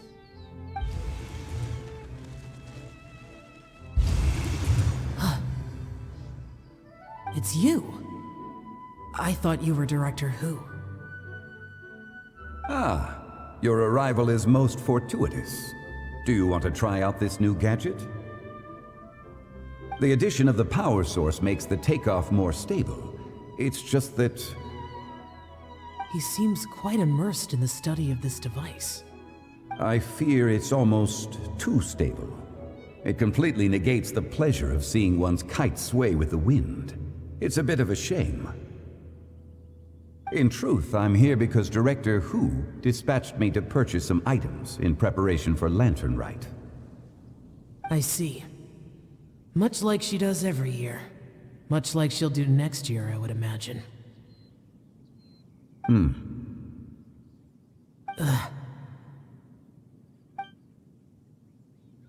I wrong? Or has she once again sent you out to buy, what is it, sesame oil or something? While we're on the subject, I do wonder why she is so obsessed with using sesame oil in the preparation of mixed vegetable dishes for Lantern Rite. A recommendation from Xiangling, perhaps. What do you think, Xiao? I've only met Director Hu a few times. I'm hardly the best person to ask. Ah, And is that not a sign that you should visit Wangsheng Funeral Parlor more often? It wouldn't hurt to grace the parlor with your presence now and again, when you are otherwise unoccupied. This one here is a traditional kite, one without any equipped mechanical device. Director Hu tasked me with studying the differences between the two to determine which one is of greater merit. Many hands make light work. Perhaps you could test out the other kite for me? All right. I have made my comparisons. If speed is what you're after, the mechanical kite is the better choice. Wonderful. I shall pass that information along to Director Hu. I'll leave these 2 kites with you. Perhaps you can find a few friends with which to partake in the activity. You might find it to be an enjoyable use of your time. Oh, wait. Who enjoys kite flying? Well, I would imagine someone of your talent and wisdom is more than capable of finding out. So, you were testing out the kites for Hu Tao and even roped Xiao into doing it for you? Paimon didn't ask earlier because the situation was awkward. I would hardly say I roped Xiao into anything. I simply sought the help of a friend. Besides, we did the testing together. Seems like our pool of competitors is growing. Do you like kite flying, Xiao? I suppose I neither like nor dislike it. Although, watching a kite gradually ascend into the sky does bring me a certain peace of mind. Perhaps they're a bit like shell lanterns in that way. Kite flying is also a pleasant form of relaxation. Have you ever thought about making a kite, Xiao? Cloud Retainer taught us how. We can teach you if you want. There's no need. Menogius was the only Yaksha among us who had an interest in matters of ornamentation and design. When Lantern Rite is over, come find me near Pervasi's temple if you have the time. It's getting late. I should go inform Director Hu of our findings. How's she been, by the way? Be sure to say hi to her for us. The last time I spoke to her, she mentioned that she would be visiting Chaoying Village in a few days. If you have the time, perhaps you could also make the trip.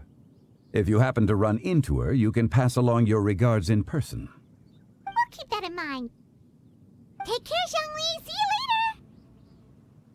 See you next time.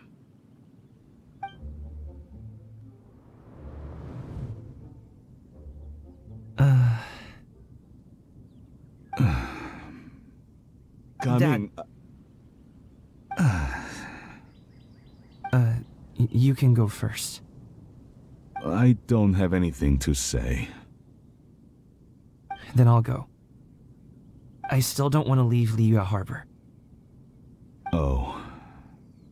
I can't say I support that decision, but...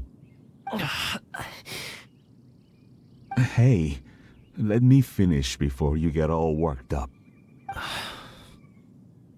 Sit, Shenhe, sit. You must be tired from your journey. Shall I pour you a cup of tea, or would you prefer something else to drink? No need. I'm not tired. They're gone, Master. Perfect. The time is nigh for us to make an appearance. Do you remember the plan one recounted to you? Yes, Master. We aim to give them a demonstration of familial love. So I'll have whatever you are having. All right. What are Auntie Xianyun and Shenhe doing here? Just how many people are involved in this scheme? I suppose all I can do is just take a seat and see what happens. Perfect. I just so happen to have bought some Sunglow tea recently. It's quite the delectable variety. Or it would be if one has not been forced to drink it every day in the hopes of whittling down one's considerable stash. One has more than had one's fill already. Oh, forget it. Such thoughts detract from the present need to keep up the conversation. Has work been busy during the holiday season? Do you need my help with anything? Drunk guests can sometimes cause trouble, but I deal with them as you taught me, by pinning their heads against the table. Are Auntie Xianyun and Shenhe serious right now?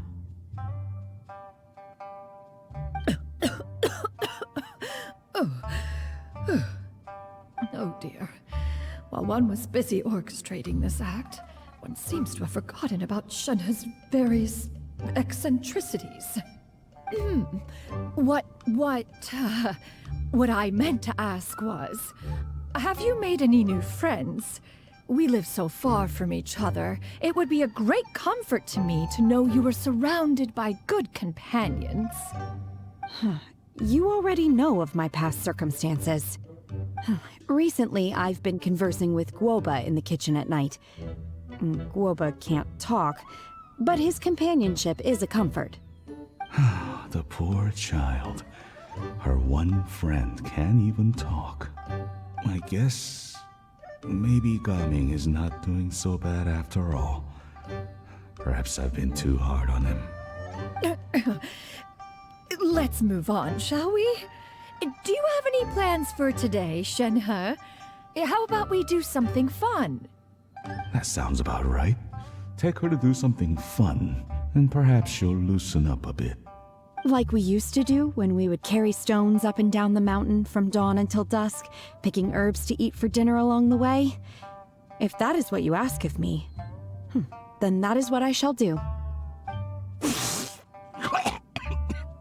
Dad, here, have some tea. Or no, wait, best not have any just yet. Yeah. I simply can't listen to that any longer. Coming. I'd like to finish what I was trying to say before. I don't support your decision to stay in Liyue Harbor, because living there is too hard on you. If you come home, there will be people to help you. I'm not saying we have to live under the same roof. I know our personalities are too similar to avoid butting heads. But you'll have your entire family around you. Your aunts, uncles, they'll all do whatever they can to help. You could get a less taxing job, and we could grab dim sum together from time to time. Huh. I didn't know dim sum was such an important affair, Master. Shh. Just think about it, okay? You don't have to decide now. Dad really has changed a lot. He would never have said these things to me before. But thank you, Dad.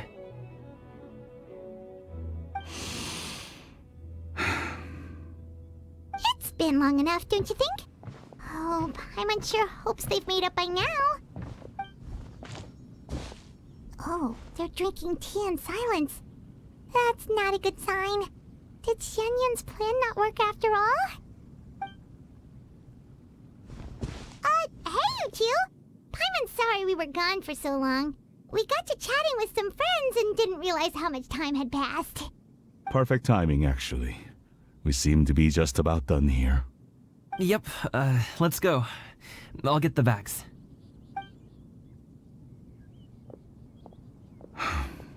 Gaming has grown a lot taller, hasn't he?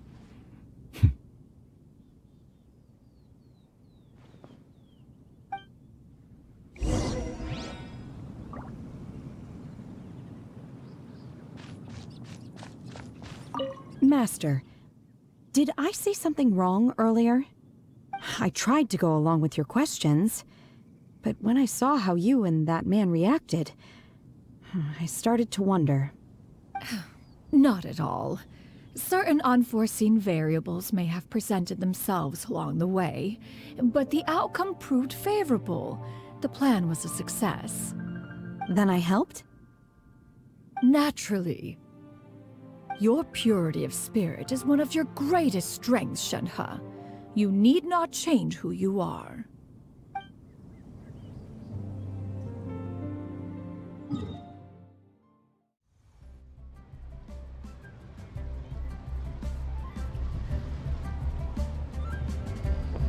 You must be Mr. Ip!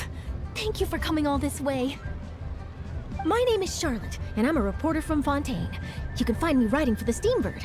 I invited you here not just to purchase your fine tea, but also with the hope that you might be willing to sit down for a short interview. What do you say? An interview? To advertise my teas? I suppose you could think of it that way. We Fontainians are big tea drinkers too. The Fontaine Market. Then I'll need some time to adequately prepare. Perhaps we could sit down and discuss the questions you intend to ask in advance. Of course, of course. Please follow me.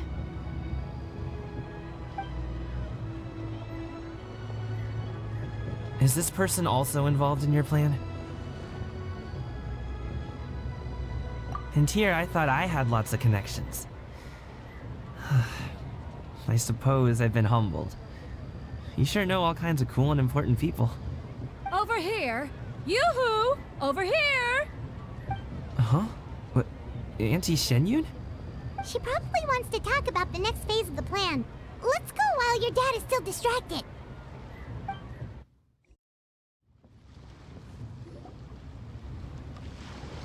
I take it that all is going well? Don't worry, Shenyun. Everything is going according to plan. I knew it. I knew that was all an act earlier. Auntie Shenyun is really something. She was so determined to help me. She didn't even care about making herself and Shanhe appear foolish in front of my family. She truly knows how to look out for others. I still have a lot to learn. As for the next step... Oh no! What's wrong, Gaming? Don't tell me you're the ones footing the bill for all that tea. I can't let you do that. Fret not. Reimbursements will be made. Exactly. Think of it more as an investment, as Ningguang would say. We pooled together the Mora so that Charlotte could place the order. She's gonna bring it back to the Steambird as a gift, as well as a sample of the regional specialty. Fontainians will probably fall in love with your dad's tea as soon as they lay their eyes on Charlotte's article. And once all the money from the new orders begin to roll in, getting our Mora back will be a piece of cake. Oh, okay. Business-related matters always seem to go over my head, but I refuse to let you all lose more on my behalf. I'll pay you back right now. We can talk about such matters at a later date. There are more important matters for you to consider at the moment, are there not? Yes. I've been thinking about it the whole way here. I have an idea, but I'd hate to cause even more trouble for all of you. That is for us to decide. Yeah, we're all friends here. Plus, we wouldn't be here if we didn't want to help, right? Just tell us about this idea of yours. Okay. Whew. So, it's like this.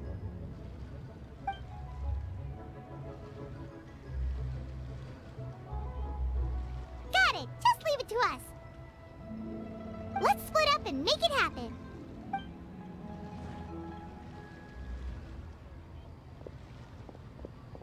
We need to do those things we talked about, but we also still have the kite flying competition. Since Xiao already tested out those kites for us, why don't we also go buy one of those mechanical thingamabobs or whatever they're called? We can attach it to our kite.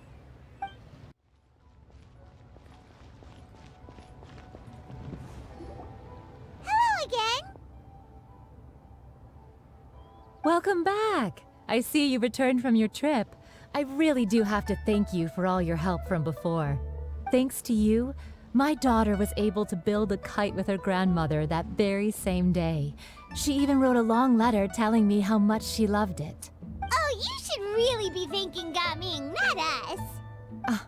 I'll be sure to. And are you here to buy a kite? Please, take your pick. Oh, we already have a kite. We wanted to buy one of those, device thingies from Fontaine. Do you sell them separately? Yes. Here you go. Please, take it, free of charge. The directions are in the box. It's not hard to install at all. It doesn't feel right for us to just take it. Well, nor would it feel right for me to take your Mora. Good luck in the kite flying competition. I'll be rooting for you. All right then, thank you.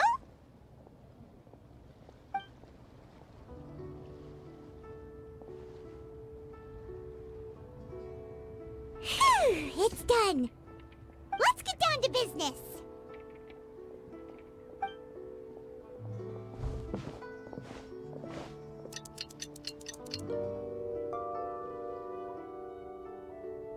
Looks like we finished everything we needed to do. Let's find a good place and put this thing into the sky.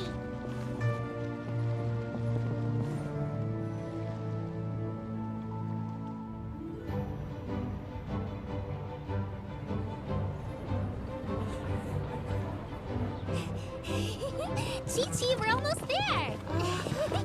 Okay.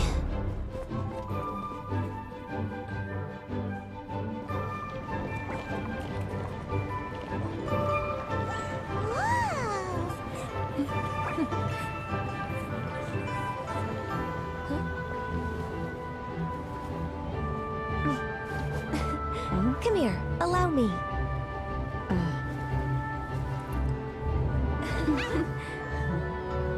The Lantern Rite is as festive as ever!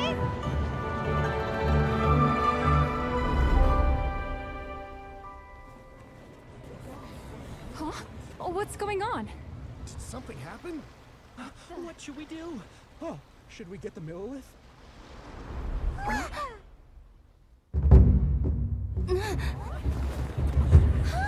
What's that?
Have I taken that many pictures already?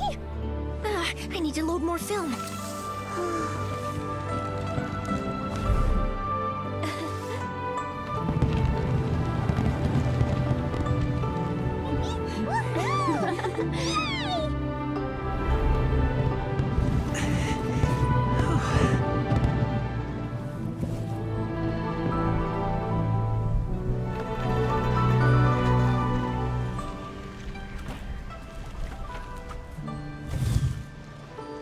Wait, the wind.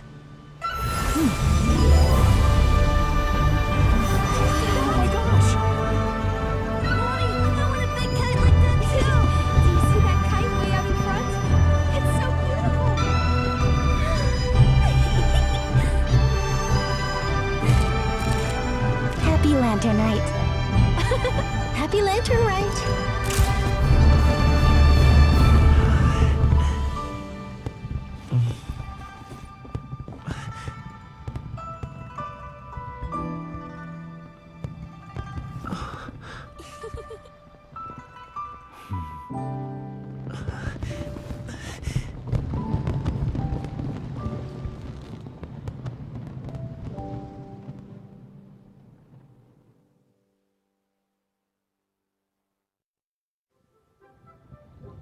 Gaming's performance was so cool, Paimon almost wanted to join in! You saw that, right, Traveler? Let's go find him! Oh! He's over there! Talking to his dad!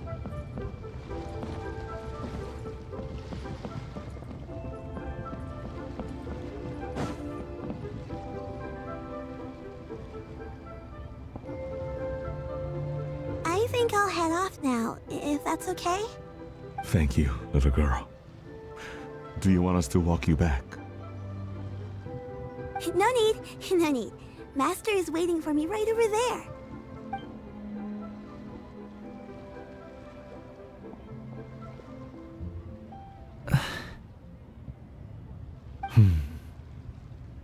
Dad.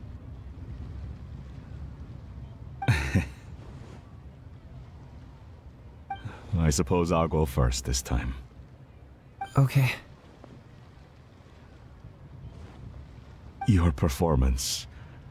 I've seen many wushou dances in my time, but I've gotta admit, what you pulled off there was breathtaking. Wow. I never thought I'd live to hear you say that. You're serious about doing this professionally? Absolutely. I know it'll be difficult, but... Then it doesn't matter. What I mean to say is, of course it'll be difficult. But if that's your decision, if that's your dream, then it doesn't matter how difficult it is. As long as you put in the work, then any obstacle can be overcome in time. Really, when I was young, I also... Actually, how about we save that story of my past for another time? All I really want to say is, I've changed my mind. And much like this kite, you also deserve to soar to new heights. Dad. Son.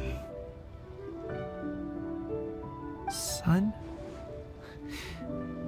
Haven't heard that in a while. I bet you're wondering what's gotten into me saying all this. Well, a little bit, yeah. Anyway, I know I've never found the chance to say this before, but... to me, Gaming, you've always been a great kid.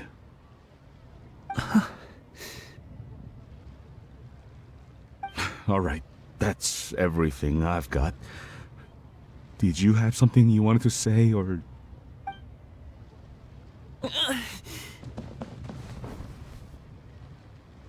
Seeing the two of them talk things through like this really gives Paimon a sense of accomplishment.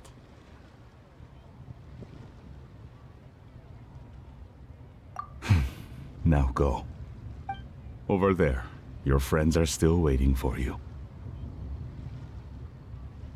Huh? But you came all this way. I'll be staying in Liyue Harbor for a bit longer.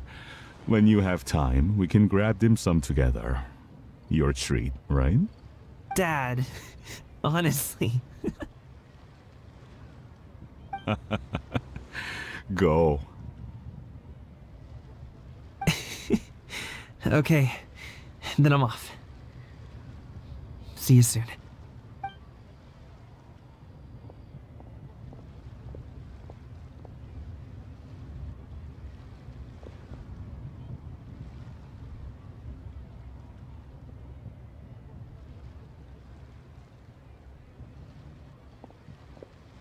That's quite the smile you've got there, Gaming.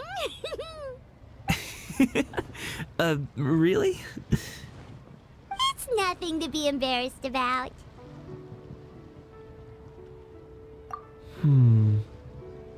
I'd like to find and thank Auntie Shenyun, as well as everyone else who's helped me out.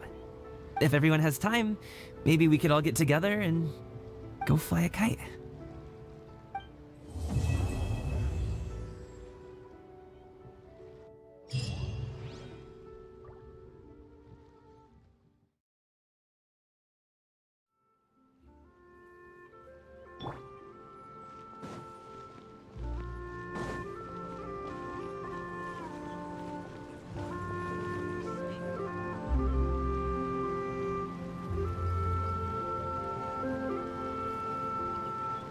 The mountain air is so refreshing. It makes Paimon feel like she could float around all day and never get tired. Cream! Gummies! Fuel fruit! Huh? Did you hear that?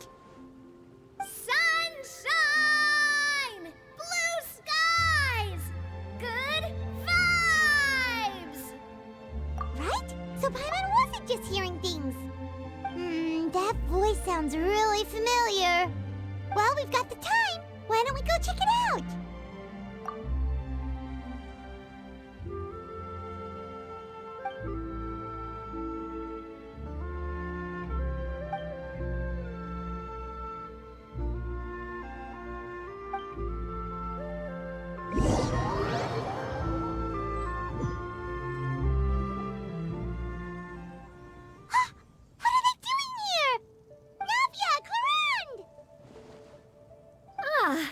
Well, if it isn't my dear partners. See, I told you that something good was going to happen during our travels today. I have to say, sometimes the Steambird's astrology column is spot on. It's just your lucky day. Are you guys also here to catch the festivities? Oh, and that reminds me. Happy Lantern Rite.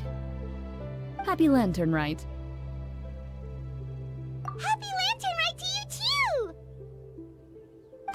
Wait, if you're here for Lantern Rite, then what are you doing on top of this deserted mountain? And that voice we heard, that was you, right, Navia? Oh, impressive. You could tell it was me from that far away. You've got good ears. That or your voice is just really loud. Well, of course it is. After all, I'm a boss. Indeed. I suppose it's an asset. Sure is! Having a loud voice is a handy tool when it comes to communication. Wait. That wasn't even Paimon's point. Paimon just wants to know why you two were shouting from the top of this deserted mountain. There was something about almonds, maybe? And buell fruit? Ooh, is it some sort of secret code? No, it's not a code. The words are meaningless. Perhaps, but the act of shouting was very meaningful indeed. That's just what mountain climbers do, right? After all the hard work it takes to make it to the top, as you stand on the summit looking out at the vast scenery, it's not easy to resist the urge to release those emotions.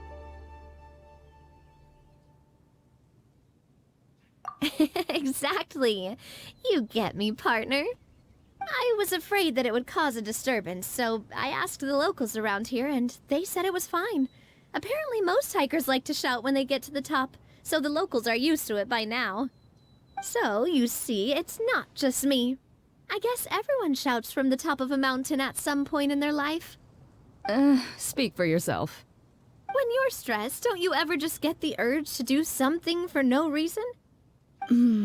Not really. If I ever get stressed, I just go hunting. Oh, that's a pretty good way to relieve stress. What I choose to hunt depends on my mood. Huh? Anyway, why don't you two give it a try? Shout anything you want. It's a real stress reliever. As long as Paimon has clothes on her back and food in her belly, Paimon doesn't think there's any stress that needs relieving. Oh, I bet you guys are just too embarrassed to let loose. No need to be shy. Even Farina was shouting from the top of this mountain earlier. Huh? Did Paimon hear that right? Farina's also here? In Qiaoying Village? Believe in your ears. It is indeed as you heard. Actually, the reason we climbed this mountain in the first place was also because we heard the sound of shouting. Yes, we could just about make out someone yelling things like, "Help me!" and "What should I do?" So we hurried up here to check it out. And what do you know? Miss Farina was standing right there, all red in the face. She practically sprinted back down the mountain the minute she saw us. Ah, that reminds me. I believe what she actually said was, "So help me, I will figure out what I should do about this script." So, you could actually hear what she was saying? Why didn't you say so earlier? I thought someone was really in trouble. I figured we would come check out the situation either way. Why not let her keep some privacy?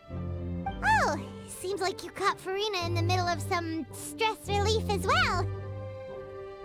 She probably would have never thought. No, she definitely would have never thought she would run into anyone she knew all the way out here. I think so. We ran into Nervalet on the way here as well, but he was already on his way back, so they probably weren't together. What? Neverland was here too? What was he doing here? It couldn't have been for vacation. I think it just might have been, actually. But apparently he only stayed for half a day before heading back. He's a very busy man. Neuvillette is not the type to take much time off. Taking even a half day for himself is already a huge step in the right direction. Didn't Charlotte publish an article on the Liyue tea industry recently? Maybe he was inspired to come buy some tea after reading that article. You know, just like you were. My situation is completely different. I'm here because I was asked to accompany you. The tea purchase is simply an added bonus of this location. You Fontanians and your tea drinking. Oh, it's not for me. I lost a bet with Ridesley, and now I have to buy him something. It was just a spur-of-the-moment sort of bet. Ridesley gets really invested in that sort of thing, but he couldn't care less about what he wins in the end. You could give him mint plants that you plucked from the side of the road, and he wouldn't even mind. If only he was that easygoing when it came to talking business. In any case, I'm pretty sure the tea you bought is this region's specialty. What is it called again? Neuvillette even mentioned it earlier. Yes, that's the one. You didn't really buy 10 boxes, did you? Please, do I look like someone who would fall for that sort of marketing trap? That reminds me. You guys said you only came up here because you heard my voice, right? I hope it didn't put you out. You must have had other plans for the day. Oh, that's right. Hu Tao! A few days ago, we heard that a friend was going to be in Qiaoying Village, so we decided to come and see if we could run into her. Oh dear. We've been chatting for quite some time. I'm sorry for keeping you. That's good. We should probably head out and look for Hu Tao. No need to stay on our account. We just got up here, so we're gonna stay around for a little longer. Go and meet your friend. We can meet up in Qiaoying Village later. Sounds good. We're gonna head down the mountain then. See you later!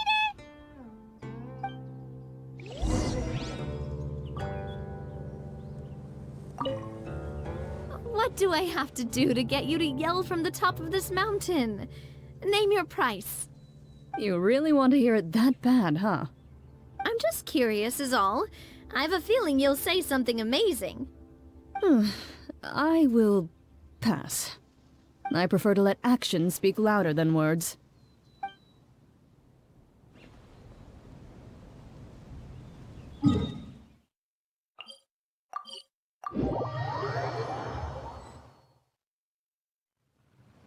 Qiaoying Village is known for its tea, but you know what else they have with tea? That's right, dim sum! Didn't Gaming say something about dim sum being eaten in the morning? Oh, Paimon wonders if we can still get some at this time of day. Oh, well that's fine too. Paimon doesn't care what kind of tea it is as long as it comes with some tasty snacks. Now, let's see what kind of yummy things we can find around here. Paimon's not seeing things, is she? Is that Farina standing between Zhongli and Hu Tao? Wonder what they're talking about. Zhongli knows a lot of stuff. Maybe he's telling Farina about Qiaoying Village.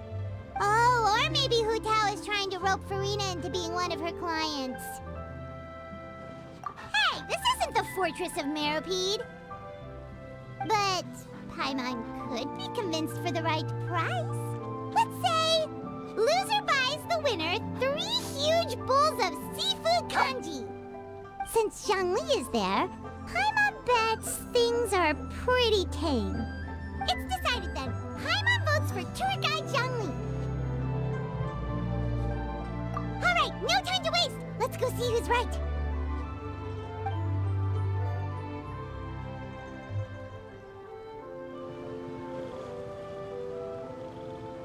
Good afternoon, Hu Tao, Zhongli, and Farina! great, now Paimon's shouting too. Oh, well, aren't you a sight for sore eyes? Seems like our luck just keeps on growing. That we were able to meet you both without prior arrangement must mean that this is quite the serendipitous meeting indeed. Huh? Oh, so both of you are acquainted with the Traveler and Paimon then?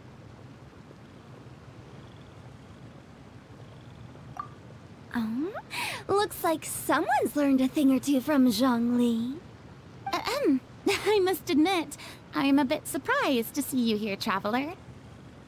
But seeing as you're a hero who's been all over Teyvat, it makes sense that you would be well-traveled and well-connected. Since we have found ourselves in each other's company within this fertile land, allow me to take this opportunity to wish you a happy Lantern Rite. It appears you have been to Fontaine, then. Given your proclivity to spread good deeds wherever you go, it's no surprise that you would make the acquaintance of a celebrity as illustrious and celebrated as Miss Farina. That's quite high praise.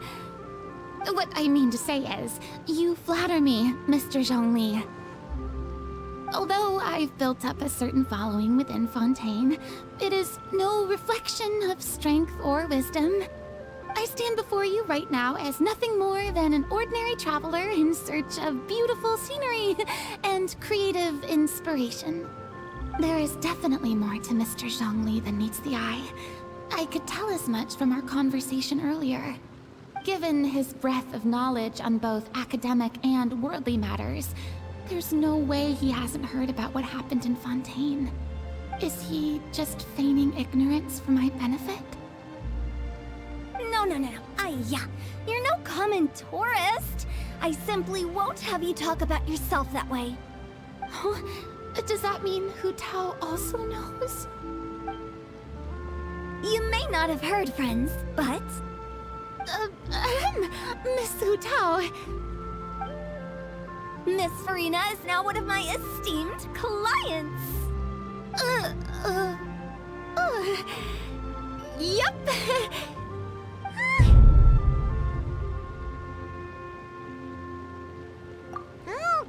Okay, you win. Guess Paimon will have to break into the hidden stash at the bottom of her shoe. What's this about winning something? Don't tell me. You two were placing bets on us. We just saw you guys standing on the side of the road and couldn't help but take guesses as to what you were talking about. Oh, I see. That means you, my friend, must have guessed that I was trying to promote my business to Miss Farina. That I do, my friend.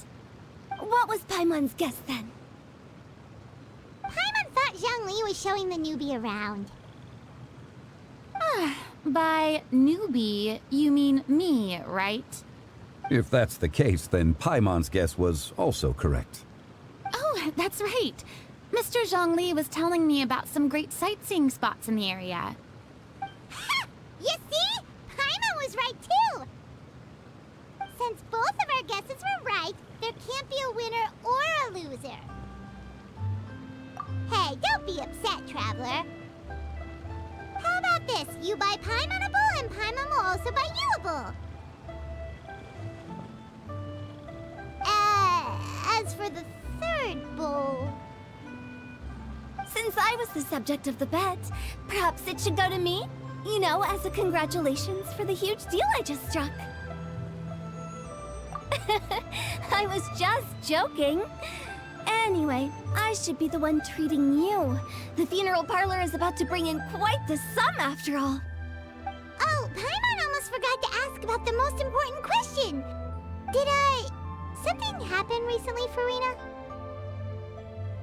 Huh? What do you mean?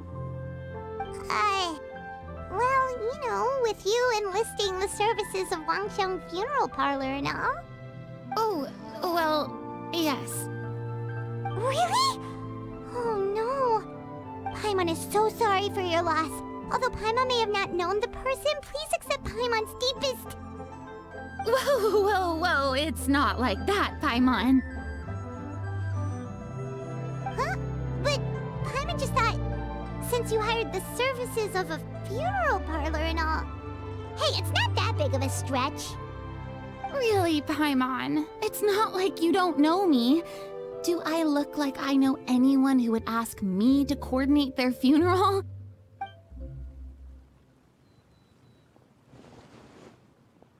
Miss Hu Tao is simply helping prepare some props for my film.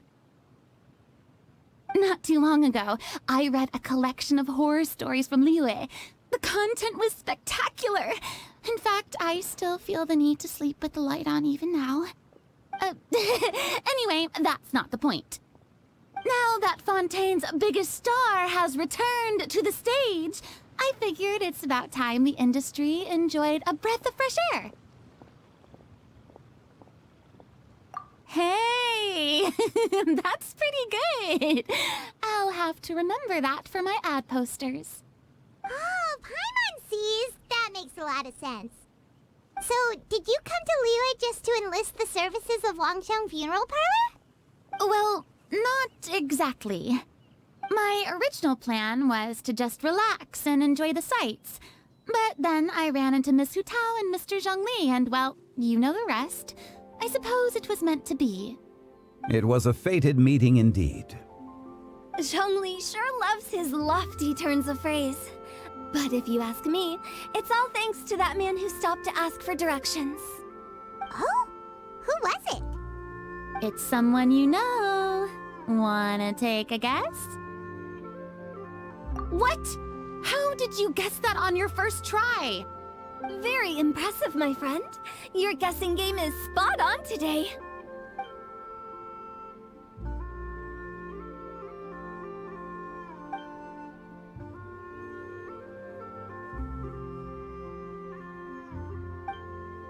Huh. Paimon never thought Neuvillette would be the type to get lost. I'm sure he didn't get lost.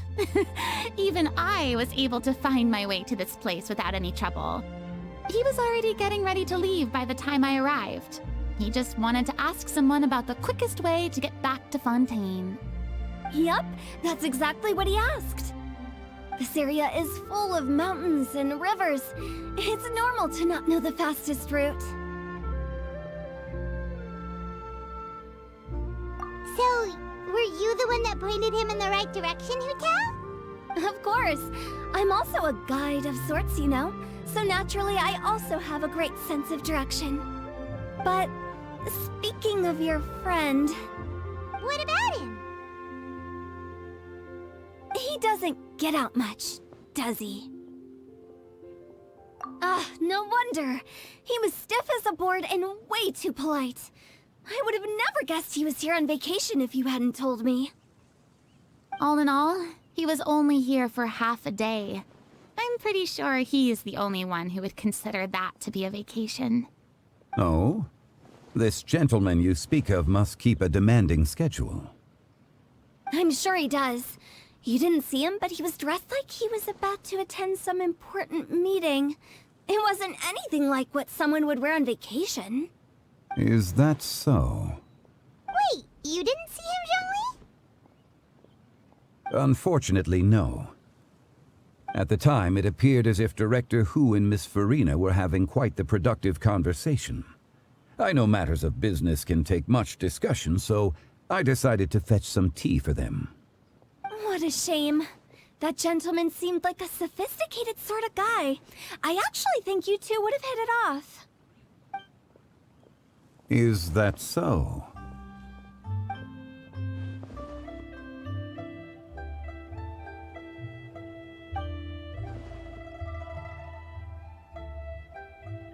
Hmm?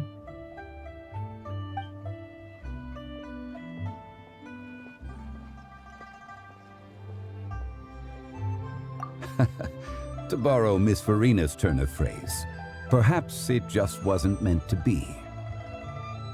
Well, with the Traveler around, I'm sure you'll have a chance to get to know each other at some point. That's right. She's got more friends than she knows what to do with. Well, that's certainly true.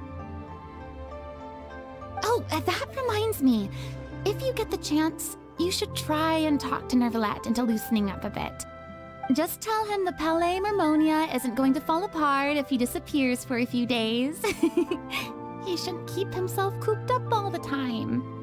Even clams open their shells to let in fresh water every once in a while, right?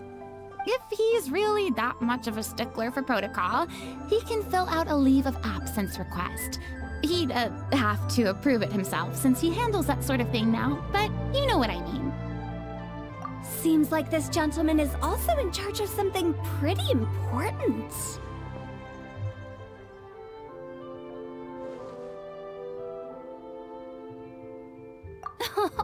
I've never heard of a demon that boring before. In my experience, a leader needs to be able to roll with the punches. That also includes knowing when and what to prioritize. It seems like your friend still has a lot of growing to do. If I remember correctly, he's already several thousands of years old. You're quite right, Miss Hu Tao. Oh? Traveler, Miss Farina, those two individuals over there appear to recognize you. Oh, it's Navia and Clorand. Hey, over here!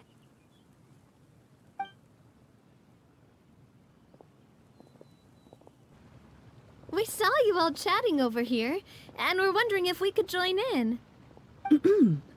Please, excuse the interruption. Oh, so polite.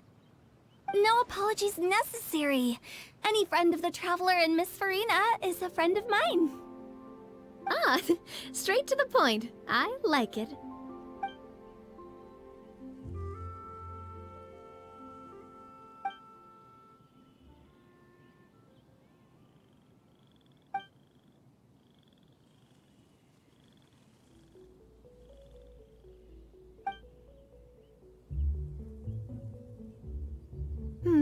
It's getting late. If we want to catch a boat back before dark, we should probably get going. Indeed. Then, Miss Farina, Oh, yes? when are you planning to head back? Do you need us to escort you? Oh, I don't think that will be necessary. I mean, you're not my subordinate anymore. You don't need to look after me. I didn't mean it that way. It's normal for friends to travel home together if they run into each other on the road. There are a lot of mountainous roads in this area. I imagine they'll be even harder to navigate after dark. Exactly. Just like in those ghost stories. 8 paths converge in a wood. Beside them an old house is stood. If you dare to go inside, not a soul will greet your eye. But if you take a closer look, there may be something you mistook. A candle flickers to and fro, yet there is no wind to make it so. What is its secret? What could it mean? In this wood, where mystery screams. Ooh.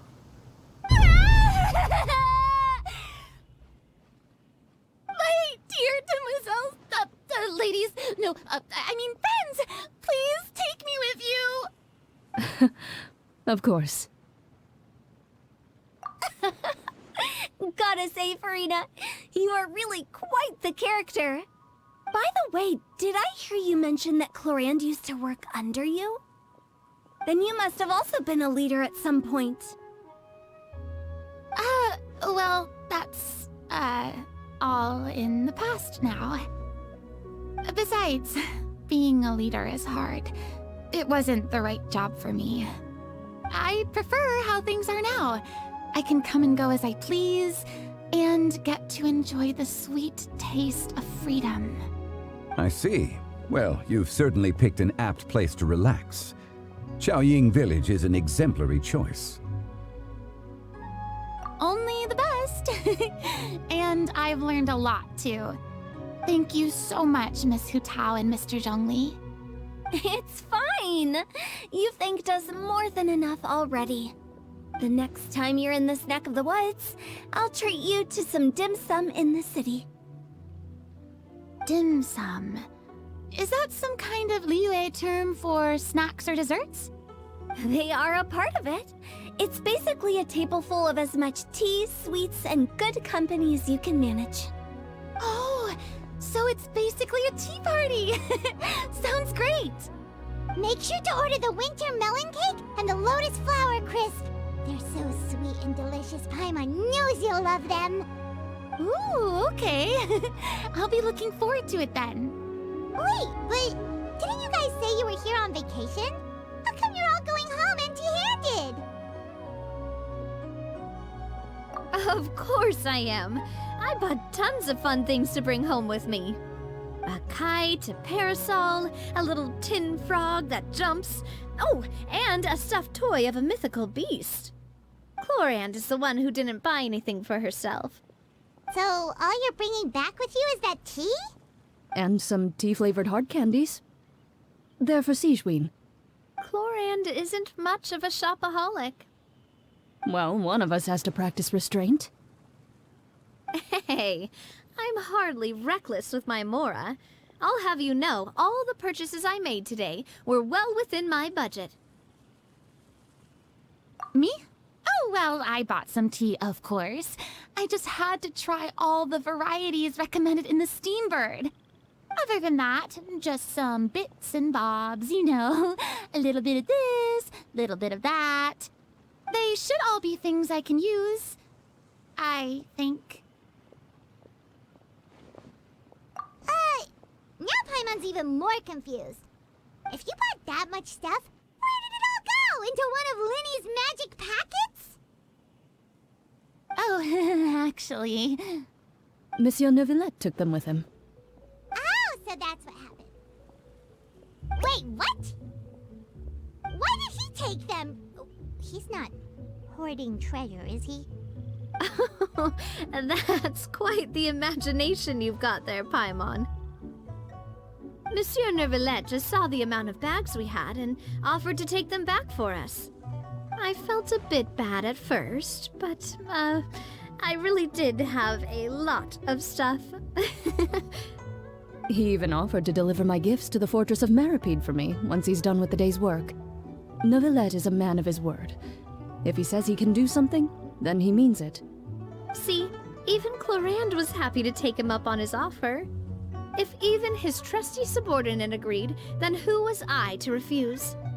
Wow, he seems like a real gentleman. Maybe he's not as uptight as I thought. If only the funeral parlor had an employee as thoughtful, proactive, and responsible as him. Right, Zhongli? Indeed.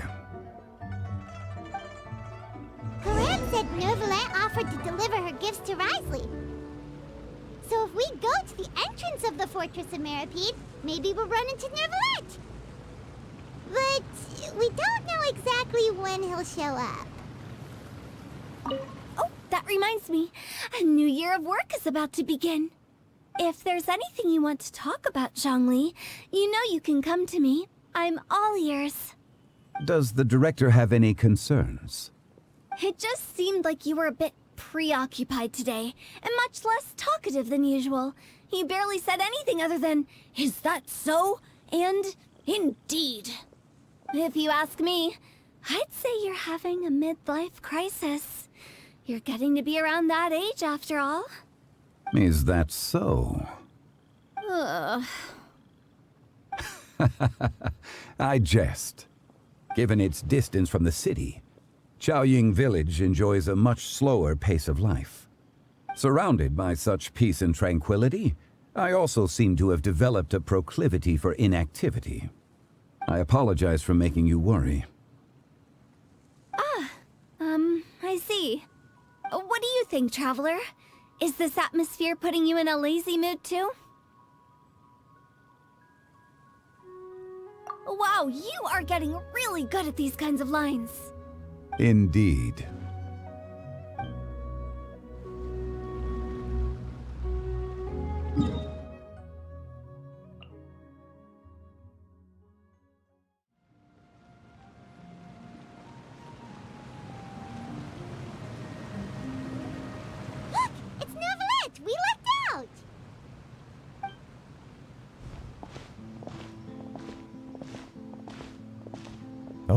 it's you. It has been some time since our last meeting. Few people frequent this location. Since I was able to conclude my work early for the day, I thought I might take a walk and avail myself of this area's peace and quiet. You call this early? Do you always work this late, Neuvillette? Strictly speaking, that depends on the agenda for the day. I am hardly bereft of time, however, so working late is of little consequence to me. Really? If you have so much time on your hands, then why did you only go to Chaoying Village for half a day? First, I should clarify that I was referring to my lifespan, rather than the time at my disposal on any given day. Second, I was unaware you possessed knowledge of my trip to Chaoying Village. I see. Thank you for informing me. Yes, they have been safely delivered. I have to hand it to Clorant. Just a simple gift delivery, and she has the great and mighty Udex at her beck and call. I was just passing through. It was merely an act of convenience. All right. Then I hereby confirm receipt of the goods on behalf of the staff of the Fortress of Meripede. A verbal receipt of confirmation? Is such a formality really necessary for a small matter such as this? Guess not. This quantity of tea, though, seems a little excessive for a gift, don't you think? Before you know it, they'll start accusing me of taking bribes. About that. Much of that is my own excess, I'm afraid. Oh? Why? What happened? It was buy 10 boxes, get half off. Ah, that explains it then. Well, go ahead and leave them to me. I'll get through this stash as fast as I can. You have my thanks. Oh, there's something else I'd like to give to you. This is a stone slate, engraved with a symbolic design. While that is an apt description, it is in actuality a legal codex. A legal codex, huh? Before the advent of modern writing utensils, information was recorded on stone slabs such as this. The law was no different. Okay. Since ancient times, the scales of justice have symbolized the fairness and impartiality of judiciousness. As a tribute to that sentiment, this slate was designed after a traditional legal codex and engraved with a symbol instead of text. During my travels recently, I chanced upon a roadside stall offering tourists the opportunity to try their hand at the ceramic arts, so I decided to have a go. We joked with Clorant some time ago about gifting you a legal codex. So, here you go. Ah, so that's what this is about. I did not expect you to remember it as well. In any case, I hope this can be considered as a reasonable attempt to join in on the banter. It is a very good attempt. I suppose I shouldn't be surprised. Even your sense of humor centers around the law. That's an impressive level of commitment. A gift of this significance deserves to be put on display, and I know just the place. Front and center in the Fortress's showroom. Surely there's no need for such a grand gesture. Just kidding. I don't have anything like a showroom. But we do have a storage room. We can put it next to all the mechanical parts Sijuin has collected. That sounds good to me. So that's what you were doing in Chaoying Village. Indeed. Of course, while I was there, I also took the opportunity to taste the local spring water. The aftertaste is much purer than what I have delivered to me in Fontaine. It stands to reason that the long-distance transport has a tendency to imbue the water with extraneous emotion. If you want to experience the true flavor, you simply have to go to the source. Perhaps I should organize some time off to do the same elsewhere.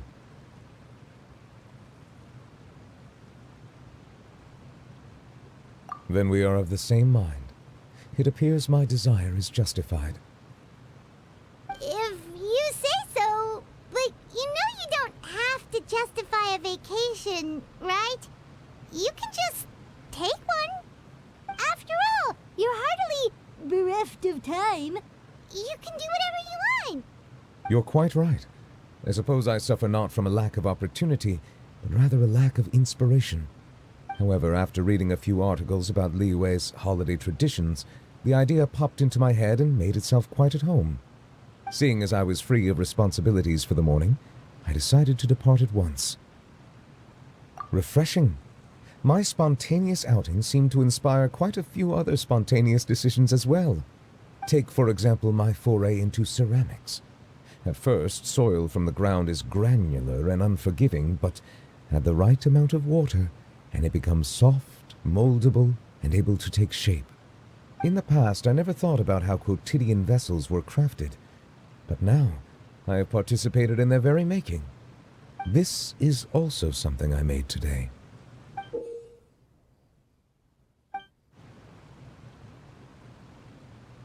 That's a ladle?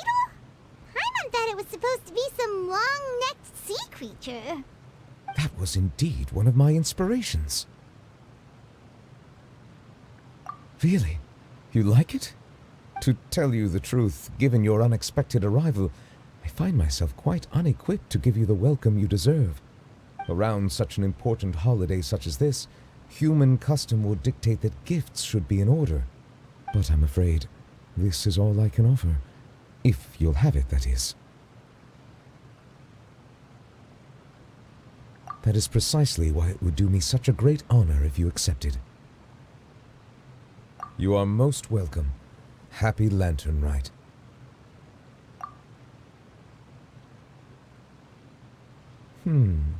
Approve a leave of absence request for myself.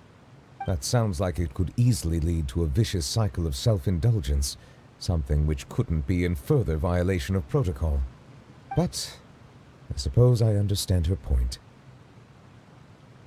My proclivity to refrain from personal outings does, in part, originate from a sense of responsibility toward my duties.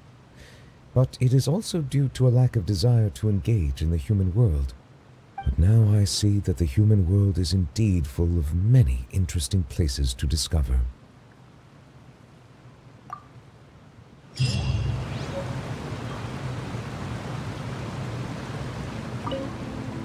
Lantern Rite marks the start of the new year in Liyue. In the spirit of the season, then, I wish you a year of success as vast and endless as the open ocean.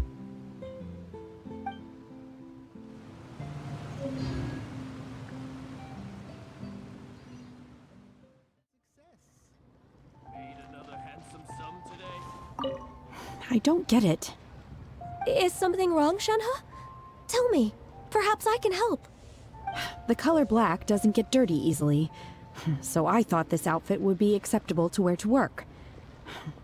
But Xiangling told me it was inappropriate. But inappropriate? How? She probably just meant the outfit isn't suitable for that particular environment and occasion. But for a festival gathering with friends, a nighttime stroll, or an important banquet, your outfit is more than appropriate, Shenhe. So you're saying it's only something I should wear in front of important people? I suppose that's another way to think of it.